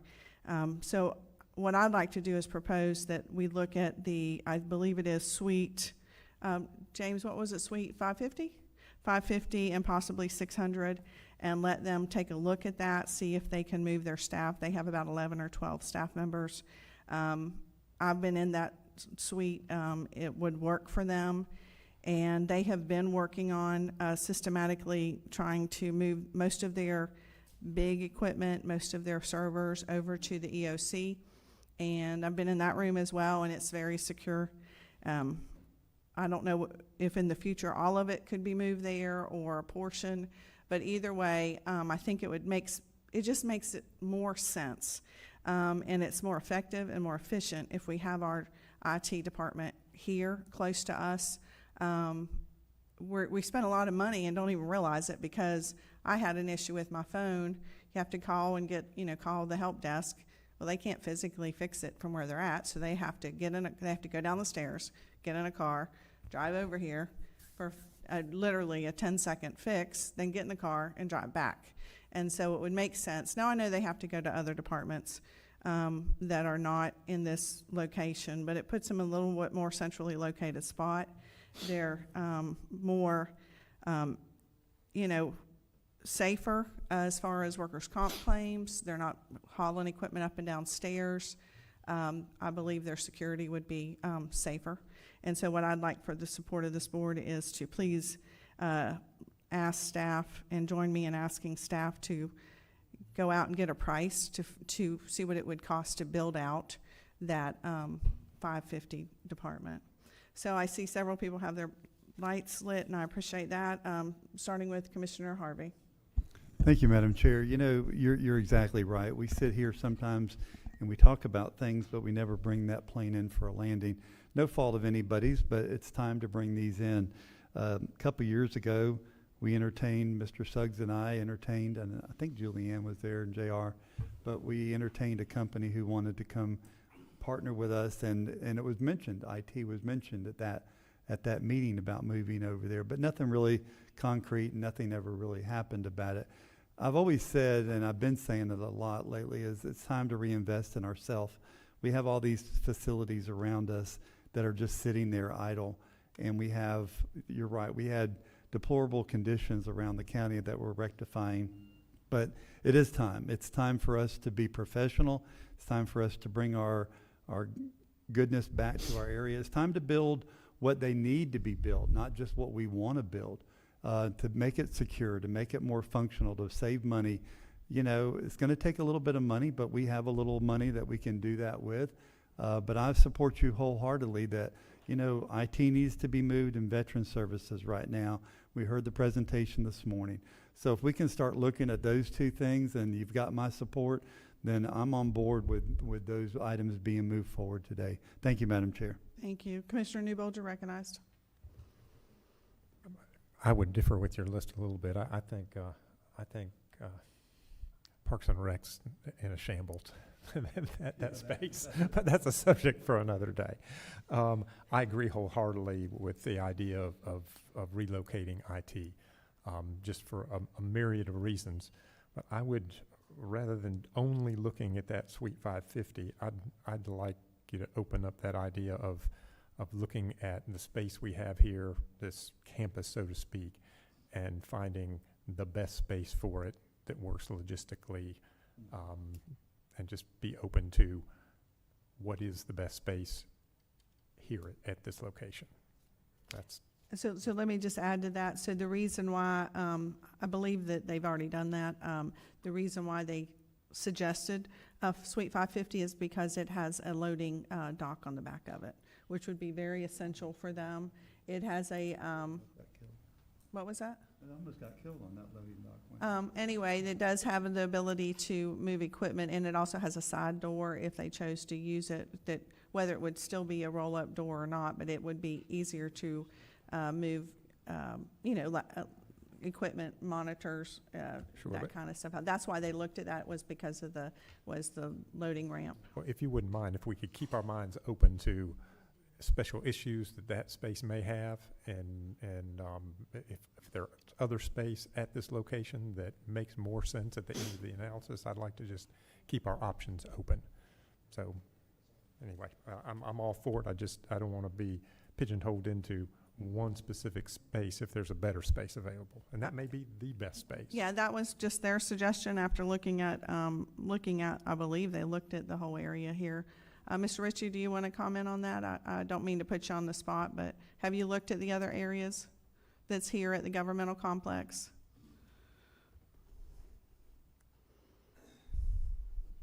I don't mean to put you on the spot, but yet here I am.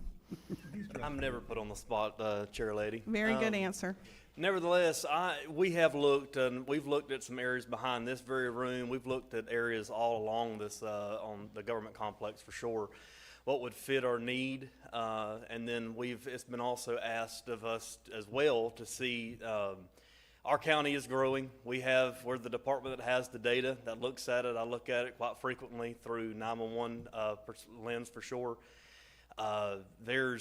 When we've asked to see what we needed for sure, because that's where to start, and then I wouldn't say wants, but projected needs for staffing, for be it 911 or help desk techs. Like I said, we are growing exponentially in our county, And so what was presented and submitted to both administration and the board, accounted for that as well. But yes, we've looked at multiple different areas within this complex, for sure. Okay, and there was the reason why you had suggested or talked to me about 550, was it because of the loading dock? It was because we do every year, we have a replacement cycle for all of our machines, mini servers. Servers not every year, but when they do come in, they come in some very large crates, a very large packaging, So yes, that was one of the primary reasons was because of the loading dock in the back. Right. That would allow for, much easier transport of hardware.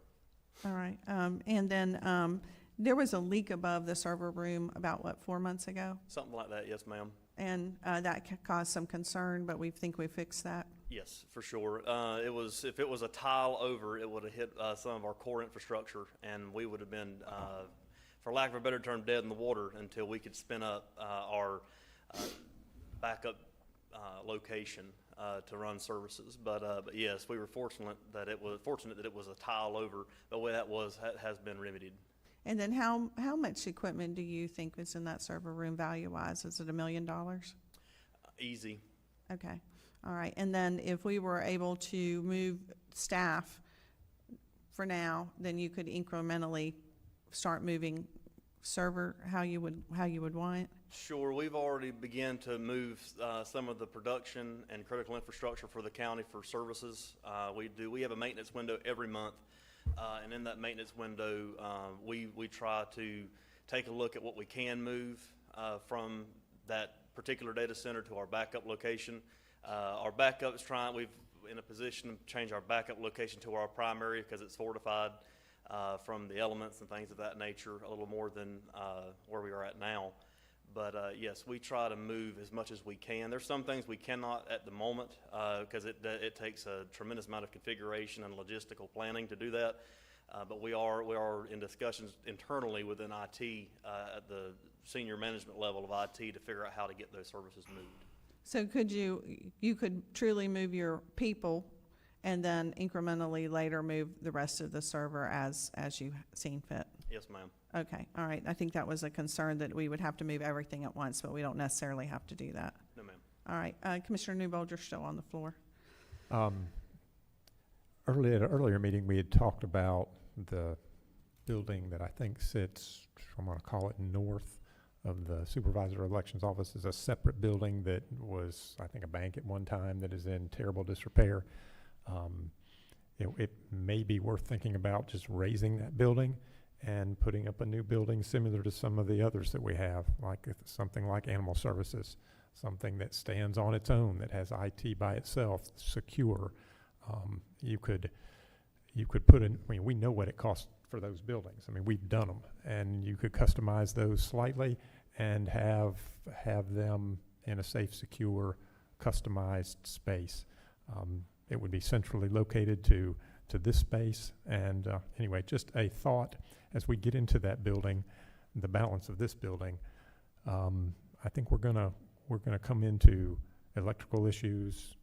They're all gonna have to be overcome over time, but that one's gonna be a difficult one to parse out and develop into new space. I think if you wanted to be quick and compact and new, a standalone building on this site may be a good alternative. All right. Commissioner Alexander, you're recognized. Thank you, Madam Chair. Based on your, for lack of a better term, passion at the last meeting, I took the initiative to visit our IT department. And the first thing that struck me when I walked in the door, being a former environmental control guy, air conditioning guy, was the stench of mold and rot. I would not work in there. I would not want my friends or my children to work in there. You don't know if you've destroyed the mold, but it's always present once it's there. The mitigation doesn't appear to be successful in there based on the smell, and the risk to our people and our equipment needs to be mitigated. We have other issues additionally in our structures within the system for our people, but our people are our greatest resource.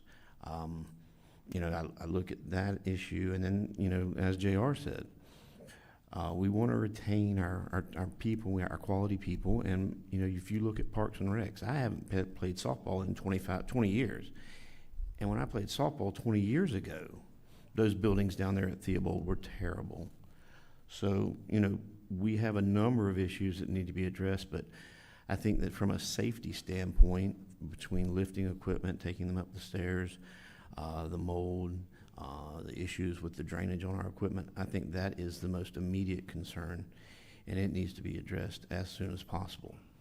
Additionally, with a little bit of a construction background, again, JR hit on another topic. Sometimes when we look at rehabbing some of these buildings, sometimes the cost exceeds what we could potentially build a new custom fit building for you guys. We obviously all want it centrally located at this location. Mm-hmm. But if we can build them a brand new building out there where the feed and seed place was, or where the Federal Savings Bank was, I think that would be an idea too.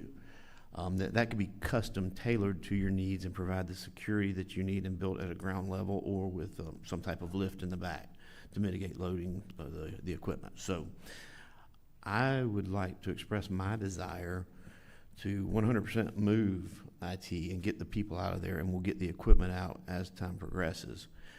But look at both rehabbing one of the buildings or building something custom within this block that will address your needs for now and in the future. All right. So, thank you. yes, ma'am. Commissioner Palatka, you're recognized. I too took a tour of, I had a meeting with the tax collector, and while I was there, I said, show me the place. So we took a tour, and I agree again with Commissioner Alexander. It's not good. I didn't like those people, what they were sitting in and dealing with, and I definitely, I'm gonna beat the drum a little harder. We gotta get out of there. We definitely gotta get out of there. I'm trusting you, this is your field of expertise, to guide us in the right direction of what best works for the county, looking forward to growth, places to put more IT folk that, you know, as we grow along, for your expertise there.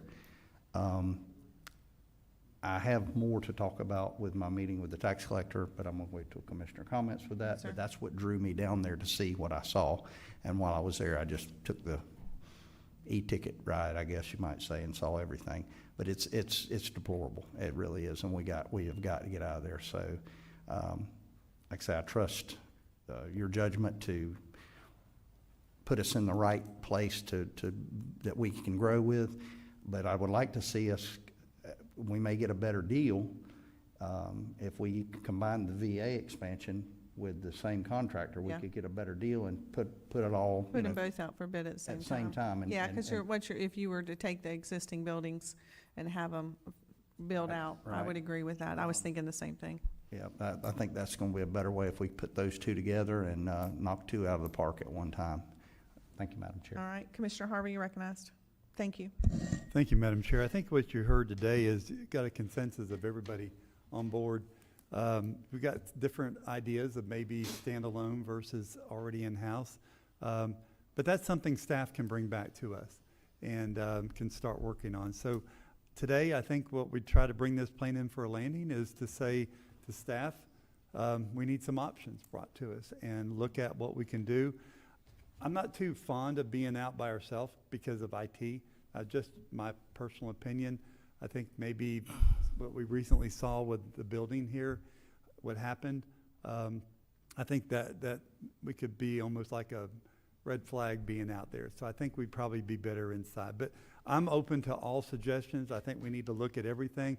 We definitely have the room here for it, and it's time to invest in ourselves. So, Madam Chair, I think that you've got a consensus to go forward. All right, thank you. I appreciate that. Mr. Grimes, you're recognized.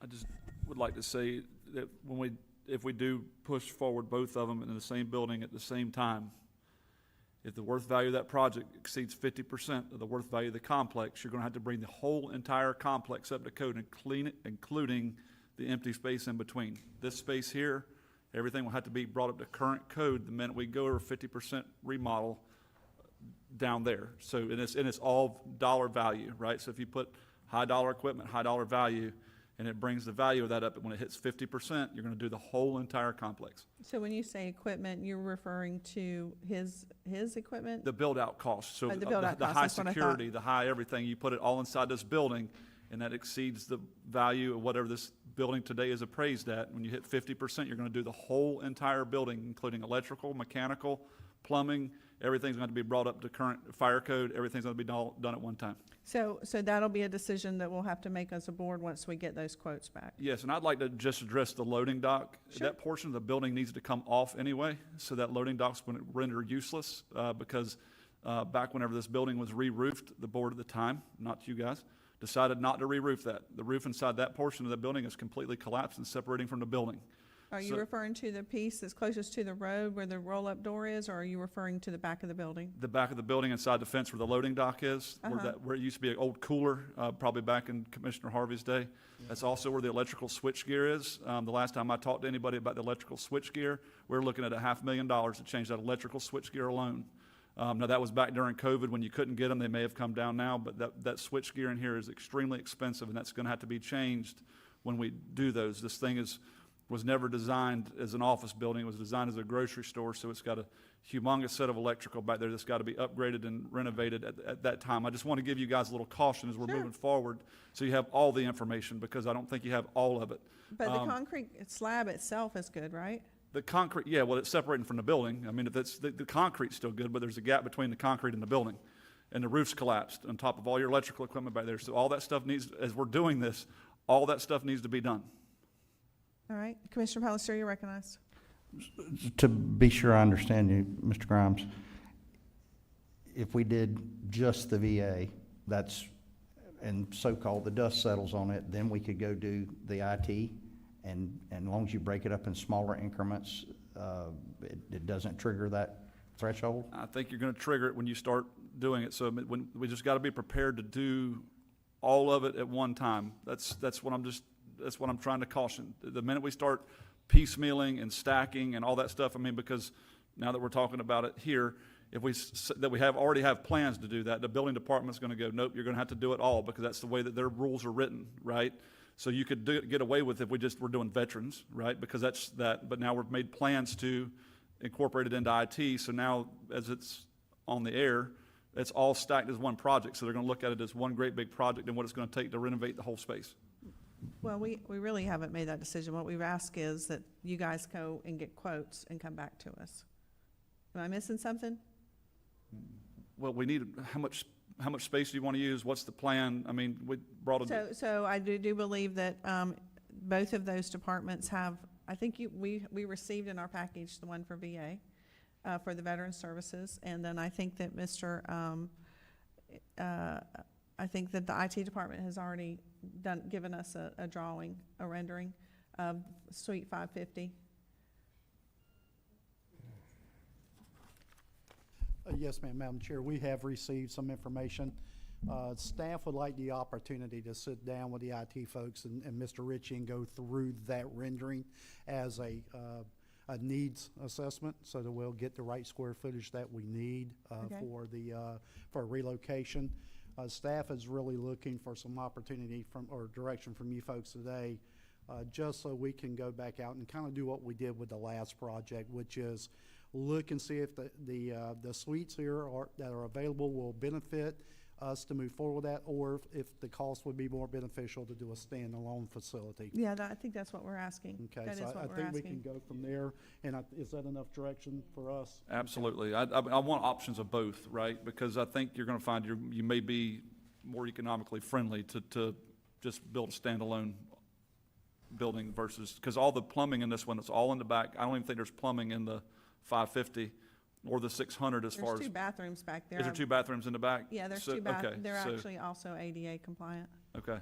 So, Madam Chair, if I can, if you allow me, so what we'll do then is staff will go ahead and convene some meetings with IT and look at some of the facilities that are currently here, and then come back in a few weeks with conceptuals of what we think might be a route that you five might want to move forward with, whether it be a facility here or a standalone. Yes, sir. Commissioner Alexander, you're recognized. Yes, ma'am. Mr. Commando, so I overheard you and Mr. Grimes discussing, so we cannot stage the development of this facility individually and not cross the threshold at 50%? Or is that as a facility-wide when we do 50% of renovations, or 50% of the value of the building and renovations, whether it be piecemealed or singularly, that we have to update the entire facility? So what we were talking about is there's substantial improvement or substantial renovation thresholds, and generally those thresholds are cumulative, and the reason why is, honestly, we use them for most of our residential homeowners. So the example that we were just talking about is you can't just take one room in your house and then just remodel one room in your house until you remodel all the rooms in your house and you get to 100% and you not trip that threshold. So breaking it up, you can break it up for your financial reasons as far as what the county's able to afford, but that doesn't stop you from tripping the threshold at some point. So at that point, those portions of the facility that are not up to code, if we reach that threshold, we have to bring every existing portion of the facility up to code? Even those that were developed under a different code? Are they grandfathered in, or do we have to? They're not grandfathered in. So once you trip the substantial improvement or substantial remodel threshold, generally the terms that I've read is that the structure has to be brought up to code. So that would be the whole building. So that would be everything in here and everything out there. So is that why we haven't done anything with this building? That I don't know the answer to. All right. Commissioner Harvey, you recognized. Thank you, Madam Chair. You know, again, we don't know what we don't know at this point.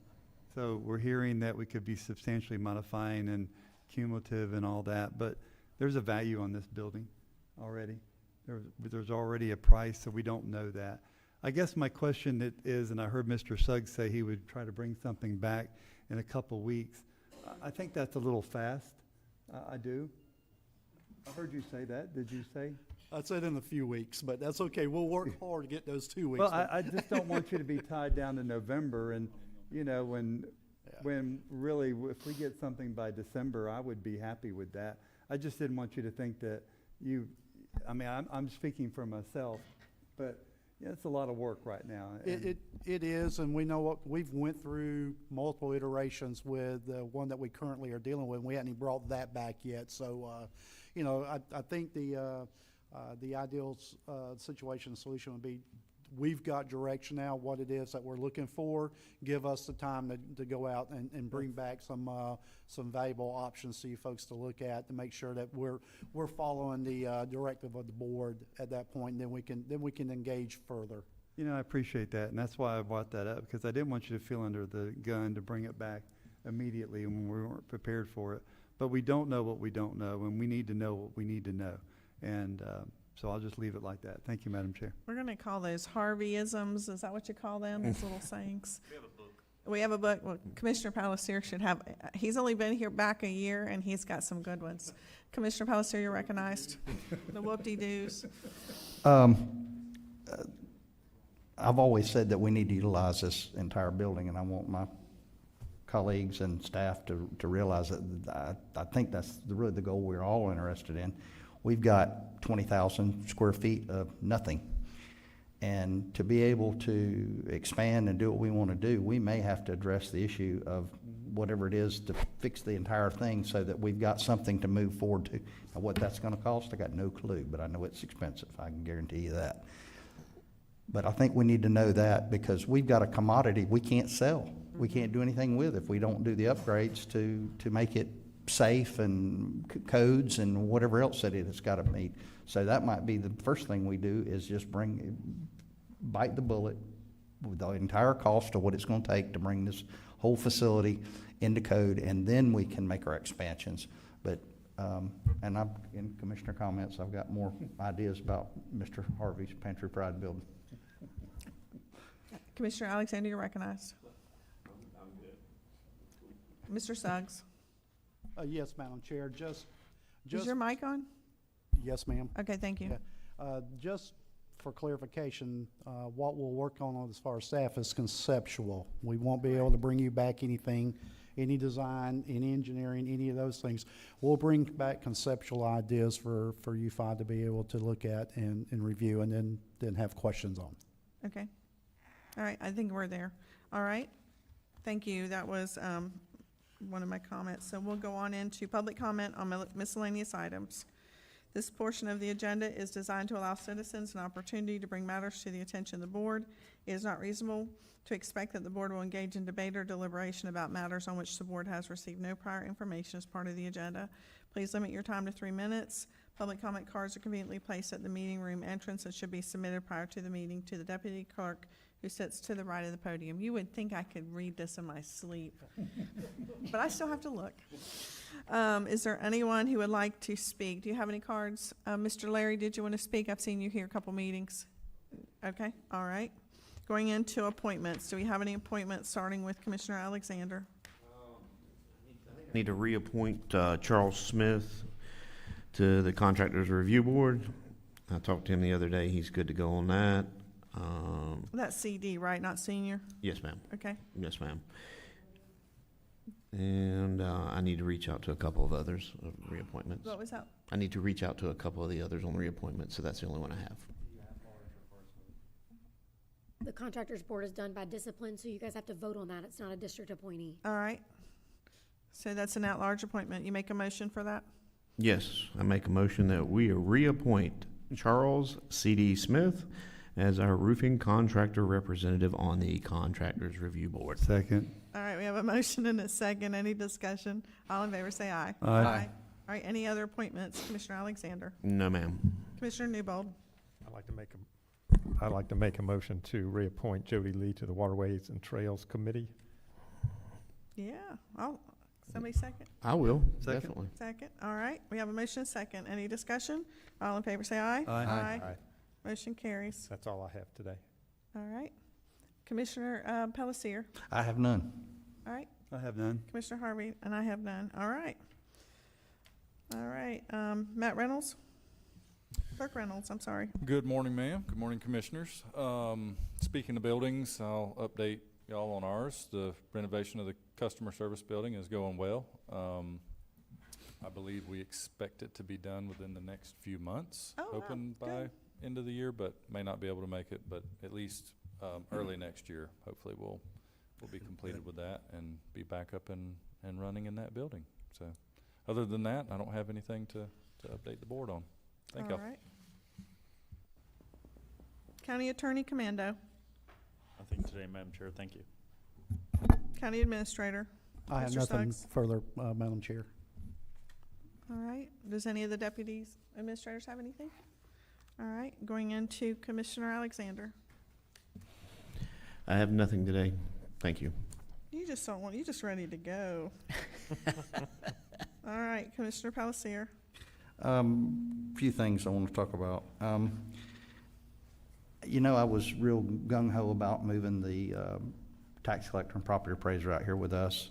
I had a meeting with Ms. Bridges, tax collector, the other day, and she explained to me the operations of how they work and interact with tax collector and the clerk of court, and the proximity of those buildings. It was really convenient for the constituents to be able to go to and fro and do business in each place. And I understand that, and I didn't understand their day-to-day. So my eyes were open when I went in there. I wasn't hard-headed about it. That dynamics of downtown is going to change. We all know that. It's coming. How fast it gets here, I don't know, but that's going to have to change one day. But I've since pulled back with the idea of tax collector and property appraiser being out here, because I just don't, from after talking to her, and we were going to have a group meeting with Mr. Reynolds and Mr. Clay about what works best to take care of our constituents as best we can.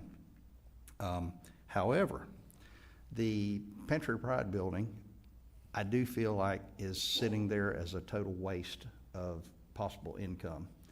And after what Mr. Grimes told us about how the building would have to be brought up with, I guess, fire suppression and what have you, upgrades. That is something that's gotta be done, or we can't market that building, period. And as I talked to Mr. Suggs the other day, and we talked about what to do to that building, we don't know what to do to it other than make it compliable with whatever they say you gotta do to it to make it rentable. We've got something we can't rent. We absolutely can't do that. We got 20,000 square feet. And you never know of when you were to market that thing, somebody may come in there and say, hey, I just need 2 bathrooms and 400 square feet of office space. Okay, we build that for them, and we work that out in the lease, and then we're starting to get an income out of that building versus just a big place over there collecting dust. So I know everything doesn't happen overnight, regretfully, but I would like to see us make some movement on just a step. The step in the right direction is cleaning that place out. Absolutely, just there's so many things in there that can go to scrap that they can get in at the scrap yard. There's just trash in there. I mean, just I'd like to see an empty building because there's nothing in there of any use that I can see to anybody. If there is, maybe we can find another spot to put it. But I would like to see a wave of support that we clean that place up. Just Well, I would support that as long as we're not paying for storage someplace else. no, absolutely not. No. We've got quite a few properties here that we can move things to. I've got a list of those also. Okay. Commissioner Alexander, you're recognized. In regards to Commissioner Pellicier's point, when Ms. Holmes and I were meeting the other day, you said something about the funding that we're going to get for the new fees we enacted that could be used for expansion. So is that something that we could use for expanding this building? So we spoke on impact fees in big general terms, right? So, Yep. And that, I'll it do was my best it was to answer. general discussion. So that, yeah, can you help out at all? So impact fees that are currently generating revenue are to be used for expansion and services. We cannot use them to maintain. We cannot use them to offset what we're currently doing. So if it's something we're currently doing and we're currently operating, we couldn't use them to replace. If we're doing expanded services, expansion in, so very easy ways of looking at it when we talk through the roads. And again, as I have said a multitude of times, impact fees are new. So each idea that comes forward for potential funding through impact fees, I'm going to want to cautiously get that vetted through legal and our consultant, just to be very clear. 100%. But my very basic understanding as we are here today, for example, when we talk about a road, if it was currently a paved 2-lane road and we went to make it a 4-lane road, that's an expansion, right? Those additional lanes could pay because it's not currently serving the citizens. So yes, we do have general government impact fees that could be utilized if we seek to expand services, i.e. in this mechanism or in relative to today's conversation. IT, I believe, is a 1-for-1. We're not expanding services, essentially. But when we talk veteran services, we may be able to offset the expansion in their area, not what they're, so i.e. take the delta between what they're currently operating in versus what they would be proposed to be operating in, and some percent of that project potentially could be paid for. So where we aren't today serving a need, again, the whole metric comes back to it has to be capital and it has to be expansion. Okay, so that answers my question. So if it's an expansion, we can use Potentially. potentially. Again, Oh I'm yeah, gonna yeah. tread There's always. cautiously. I know, I've learned my conversations with you. There's always a caveat until we verify it. Good. But you'll get me something in writing, as always. Thank you. Okay. Commissioner Pellissier, you still have the floor. Yes, ma'am. Thank you. I want to finish up here. Y'all know I love to give those attaboys, and in this case, some attagirls.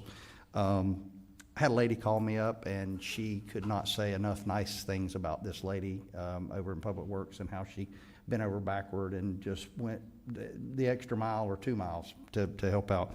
And that lady is Miss Marie Chase. And I called JT the other day, and I was unable to reach him because I wanted to know how to approach her because I wanted to give her some glory.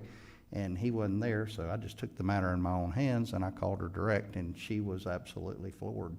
I think she thought she was in trouble because I identified myself as Walton Pellissier, and she said, "Oh, Commissioner Pellissier," And I said, everything's fine, everything's good, just take a chill.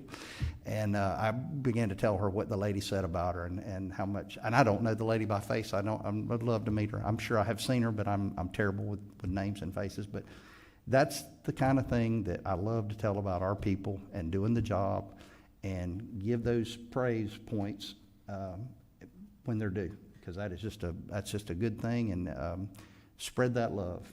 I think that does it for me, Madam Chair. Thank you. Commissioner Newbold, you're recognized.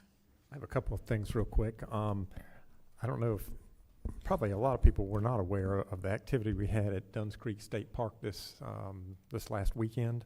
They had more than 250 attendees at an orienteering event.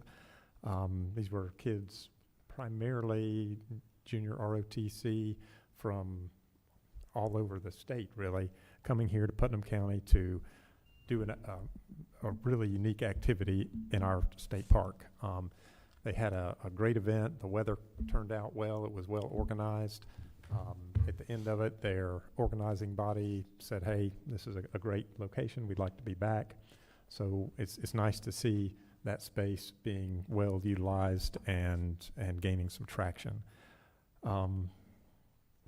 My other piece, since our last meeting, I attended, I guess last Tuesday, the school board meeting as a representative of District 1. Brought them up to speed on my thoughts for the possible reuse of the Miller Middle School property. Made them aware that I had a kind of a vision in mind, but if that were going to work, the county would need to acquire that space at a sum that is much less than their listed price, and just simply ask them if they were open to that conversation, that I'd like to set up a workshop in the future. And they were positive to the idea of meeting and discussing possibilities for that space. So I'm working through calendars with folk that are close to the Blue Ribbon Committee, folks that have some professional knowledge, and I'll come back to you guys with a proposed workshop date between us and the Putnam County school board members. So you're wanting to do a workshop, a joint meeting with them? Yes, ma'am. And in the meantime, I believe I had Administrator Suggs send out a copy of that Blue Ribbon report, so everybody would have that. Thank you. That is all that I have. All right. All right. Commissioner Harvey, you're recognized. Thank you, Madam Chair. You know, the attaboys and attagirls and all that goes a long way. Years ago, we changed the culture here, and it can show. I mean, it shows very positively that we have the right people in the right seats on the right bus. I would encourage you, I'm not saying what I do, but give our staff time to do the job that they're trying to do. Yesterday, I made a request to Public Works about a road. Got a call back that they were already on the road, looking at the road. So give them time to do their job, because you'd be surprised that when you do call the client back, the constituent, they go, yeah, Public Works has called me, or so-and-so's already called me, and they're working on it. You look just as good that way, trust me. So we got a great staff, and I've always said, you know, the worst thing I can do is get in the way. So let me get out of the way and let them do their job. And like I said, years ago, we changed the culture, and you can sure show it around here. I do want to say to the board, thank you for the carpet. It looks wonderful. This whole place looks really good. I mean, it just brightens it up a little bit. We've still got some more work to do, but I've always said investing in ourselves and looking professional is, you know, we only get one shot at the first appearance. And when you do that, you know, that people think of you. But you can really come in here now and look at this place and go, looks really good. And it looked good before, don't get me wrong, but it looks better today. So thank you all very much for that. Appreciate your support on the boat ramp. I know that was a heavy lift, but we're there, and we'll move forward with that. And, you know, I look forward to all the boat ramps and all the recreation possibilities that we have. in Putnam County for our residents to be able to use. And those who don't live here will come and use our facilities and maybe want to stay. And how many times have you met somebody who's out of town and they go, man, this place is wonderful right here. And they come back and buy property and want to move here. So that's what we're all about. And Commissioner Newbold, let me say this. I admire what I read in the paper about that. I have some thoughts, so I'm looking forward to that workshop about that. But, you know, it all starts with a conversation in our business.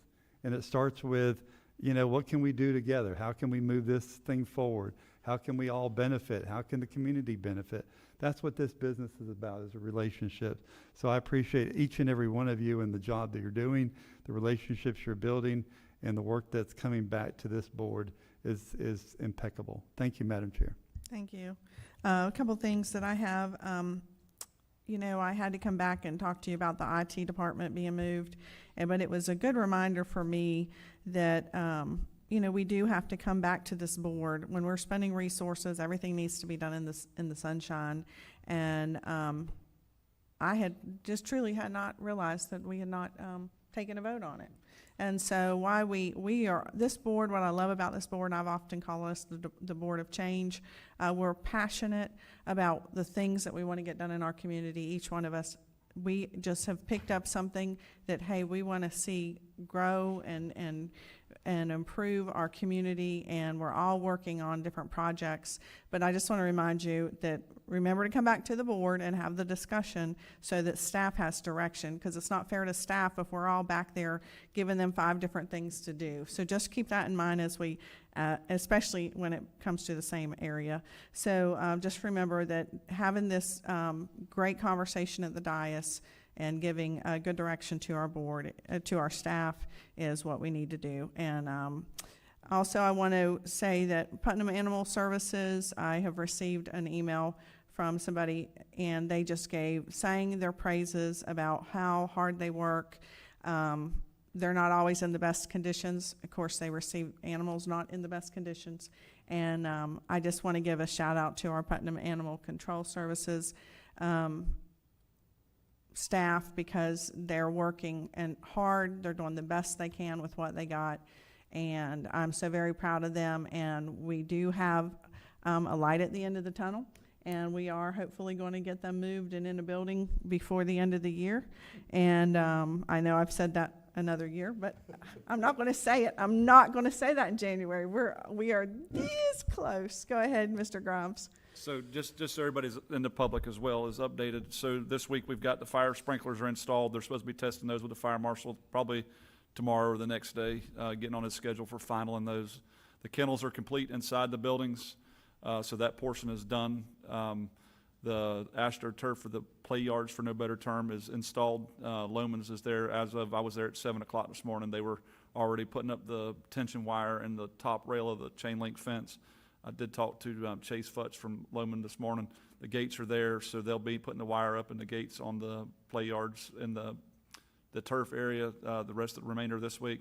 Should be getting pavement today or tomorrow. We had rain Monday. I think it was planned in on Monday, but it just rained and got the base wet again. So hopefully that's finished. Other than that, I think we're done. I mean, I'm sure there's something else we've missed. I'm 100% positive we're going to find something, and then we'll get started. But I mean, like you said, I'm thinking within a week we'll be complete with construction. So other than maybe some fencing stuff that's still got to be done, but the cantilever entrance gates are supposed to be delivered today. The openers, I think, are inbound to us. I did talk to the vendor about those. So the automatic gate openers are inbound. So it's really wrapping up on the final detail of just getting everything knocked out. Ms. Young did tell me, I forgot, and it never did cross my mind. We just didn't do a good job at the lighting, so we're going to put some lighting, exterior lighting up for nighttime, because I never thought about, when you think about going home. But we've got to do some little bit of light, probably work on the outside to light the outside of the facility, so when the staff does come in the evenings or late at night, even this time of year at 6 o'clock, I mean, it's starting to get dark, so we're going to put some exterior lighting up on the building that was just an oversight on our part. But we'll get that hammered out this week and move it forward. But the second cat kennel is established, and it is there and built, so it is all finally wrapping up. So, Ms. Young, I know you are a planner. You always are planning things. So what, once you have your CO, what is your plan? As soon as we have the building CO, we're gonna go ahead and transition some office and clerical staff into the building. That will allow us to finish up the exterior infrastructure being done, fencing, that type of stuff that has to be in place before we actually move the dog, if you will, operation over. So we're waiting on a few pieces of that puzzle, working through getting that building CO, and then your dispatch and care intake staff will largely move over with a little bit of kind of transient movement, as they also need to be out there where the animals are too. So we'll have a little bit of a rotation going. So we'll move as quickly as we get the approval to do so. All right, and I think, speaking of that, it made me, something just popped in my head. I feel like we need to get an update on that ARC trailer that we spent money on. And as far as, you know, if Miss Jenny, if you don't mind reaching out to Miss Jenny, and she could come and give us an update of, you know, when were they able to get it operational? How many, have they done anything? Because I haven't seen it in the county other than in their area. And if it's just been logistical, then what's the plan for the next year coming up? Be So happy to. if you'll ask her that, I think that's something that I think probably several of us have been asked in the community. So I just want to make sure. Commissioner Newbold, you're recognized. On the animal services building, in that budget, is there anything that aids with signage, or if you don't know that place is there, you'll never know it's there. I mean, you got to weave in behind, between, you know, along the edge of, it feels like you're tiptoeing through somebody else's property to get to it actually. How is that flow going to work, and is there going to be signage that says, here we are? Yeah, we have a sign shop. We can build any sign. And I mean, it just all depends. I mean, we can build a street sign. If we want to make it look any different than a street sign, we probably need to talk about, you know, if it needs to be anything more elaborate than a street sign. But Mr. Jerry and his crews and JT over the public workshop can build, you know, entrance to animal services, or, you know, we could put something out on Highway 19 right there at the entrance to the sheriff's office. So, but we can absolutely get some signage made. Thank you. Yes, sir. All right, and with that, I'd also like to thank the Putnam County Sheriff's Office. They have been moving forward with the sex offender ordinance that we had approved. I believe it's made it through the Palatka municipality and Crescent City. And I have a niece who lives in Northport, city of Northport. She has actually presented it in front of the city of Northport and reached out to the sheriff's office in Sarasota. And that ordinance is actually becoming the poster child, if you will, or what other municipalities are looking at to create in their communities. And when she saw it, she's a mom of 2 kids, and she was passionate about it. She brought it forward, and so it might be moving forward in other areas. It's the example that other municipalities and counties are using in the state. So that's something to be proud of. Commissioner Palacio, you're recognized. Yes, ma'am. I totally forgot. We spoke some time ago, I guess maybe our last meeting, about the taking care of the indigents disposal of the bodies that we've been doing for so many years at a very reduced rate. Ms. Young got me some numbers. I want to say that we went 2007, is that right, Ms. Young, when we moved from there to the rate that we have now? Yes, sir. October of 2007 was when the board last made an adjustment. Okay. Just want y'all to be thinking about, we currently pay $500 for the disposal of an indigent body. I think that many years we need to see some sort of an increase. Being my line of side work that I do, I will probably recuse myself from that vote. But I've been contacted by a couple funeral homes, and they just, it's just not adequate to handle it once you have to pick a body up, drop a body off, that type thing. Just wanted us to be thinking about a number that we need to go up to. Well, I think that's where I'm having my heartburn is. They need to come in front of us instead of us just. I'm challenged in my. I feel like I'm sure that. I can ask them. I mean, you as a commissioner are asking for an increase, but we don't have somebody in front of us saying they need an increase. Okay. So while they might have spoke to you individually, it's like I feel like that needs to be more in front of us. Commissioner Alexander, you're recognized. I was going to talk about something else, but yeah, I was contacted by Mary Lawson Brown and her group as well about raising the rates on that. And the way I looked at it was just another constituent possibly calling me about a road and getting it fixed. But Yeah. I agree with what you're saying. If they have a consensus among their group and it's something that we contract out, they should, probably bring forward and just give us their argument, their side of it, where these costs have increased, this and that, and they can all present together, because I think we share that responsibility amongst the funeral homes in the community. And I'm sure that they have the data to document it, and that makes the decision easier when we do that. On other things, roads and stuff, we're not looking, say, we're going to increase the price across the board, and usually, there's a process for that. Yeah, That's no, my I only get it. concern, so I just want Yeah. to make sure if one of the funeral homes or more than one wants to even write something, I think it would be in our best interest to receive that from them. Oh, yeah, yeah. And I know what your point is, and I don't have an issue with it. I just would like to see something tangible. Yeah, give me some numbers. Makes the decision Right. easier. Speaking of giving me some numbers, I received my information regarding the properties that the county owns, and I talked to staff about that the other day in our meeting. A lot of it was parcel numbers, and they're going to get back with us on physical addresses. Some of us don't really use the GIS real well, and it's kind of difficult for us to run around and look at them like that, but addresses and maybe even a potential map that overlays where they're at, and I can see the adjacent properties to those and who owns those and what the potential benefit or detractor for the county retaining those properties would be nice. Okay, go back to, are you done?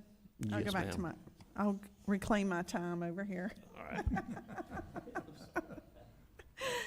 I just wanted to remind everybody that this Friday in the parking lot, we have a partnership with the Department of Health for free or reduced mammograms. It is on our website, it's on the county website. People can sign up, and that is available for our community. And then on a different note, I want to tell you something that I've become passionate about, and that is I would love to see, and not at taxpayers' expense, I'm not proposing this, but I want to share with my fellow commissioners my vision. I would love to see a community Christmas tree be put in the courthouse lawn. And so I'm going to make it a personal goal coming into the new year that to start doing some fundraising and hopefully work with one of the organizations and one of the nonprofits who can sort of be the lead, and I can push behind the scenes and wherever I can. I would think it would just be amazing to see a community Christmas tree on the courthouse lawns. Again, not asking for taxpayers' dollars, but that we can, and I hear that March is the right time to buy these type of things. The only support we would need would be maybe putting it up or something like that from staff, but we'll work on that once, if I can get a tree bought. But I would love to see a huge tree on the courthouse lawn. I think it needs some positivity in the downtown area, and that's one of the areas that we own. I didn't speak with, but I sent an email to the city to see what they're going to be doing in downtown Palatka. They will be lighting the clock. They will not be putting up a tree underneath it. They will be putting signs on the poles, the little banners, that's what they shared with me, and making sure that the trees are lit from the riverfront down to 11th Street. So I just wanted to see, as we move forward in the years to come, when you go to other communities, it becomes a center point where everybody wants to congregate around something. And I would love to see that Christmas tree. I would love to see Christmas carolers out there, maybe something on the courthouse steps, whatever. Next year, just telling you, I've got a bigger vision than what we have this year. And so I might be asking you in your spare time to help me out with that project. But that is a personal goal that I'm making. So I wanted to put that out there. With that, is there anything else to come before the board? I have one quick one. I should have hit it in my comments. That's okay. Everybody's having a yard sale. The Pomona Park That's right. City Fathers are doing. Everybody's having a yard sale. So if you need to satisfy your yard sale Jones, come down to Pomona.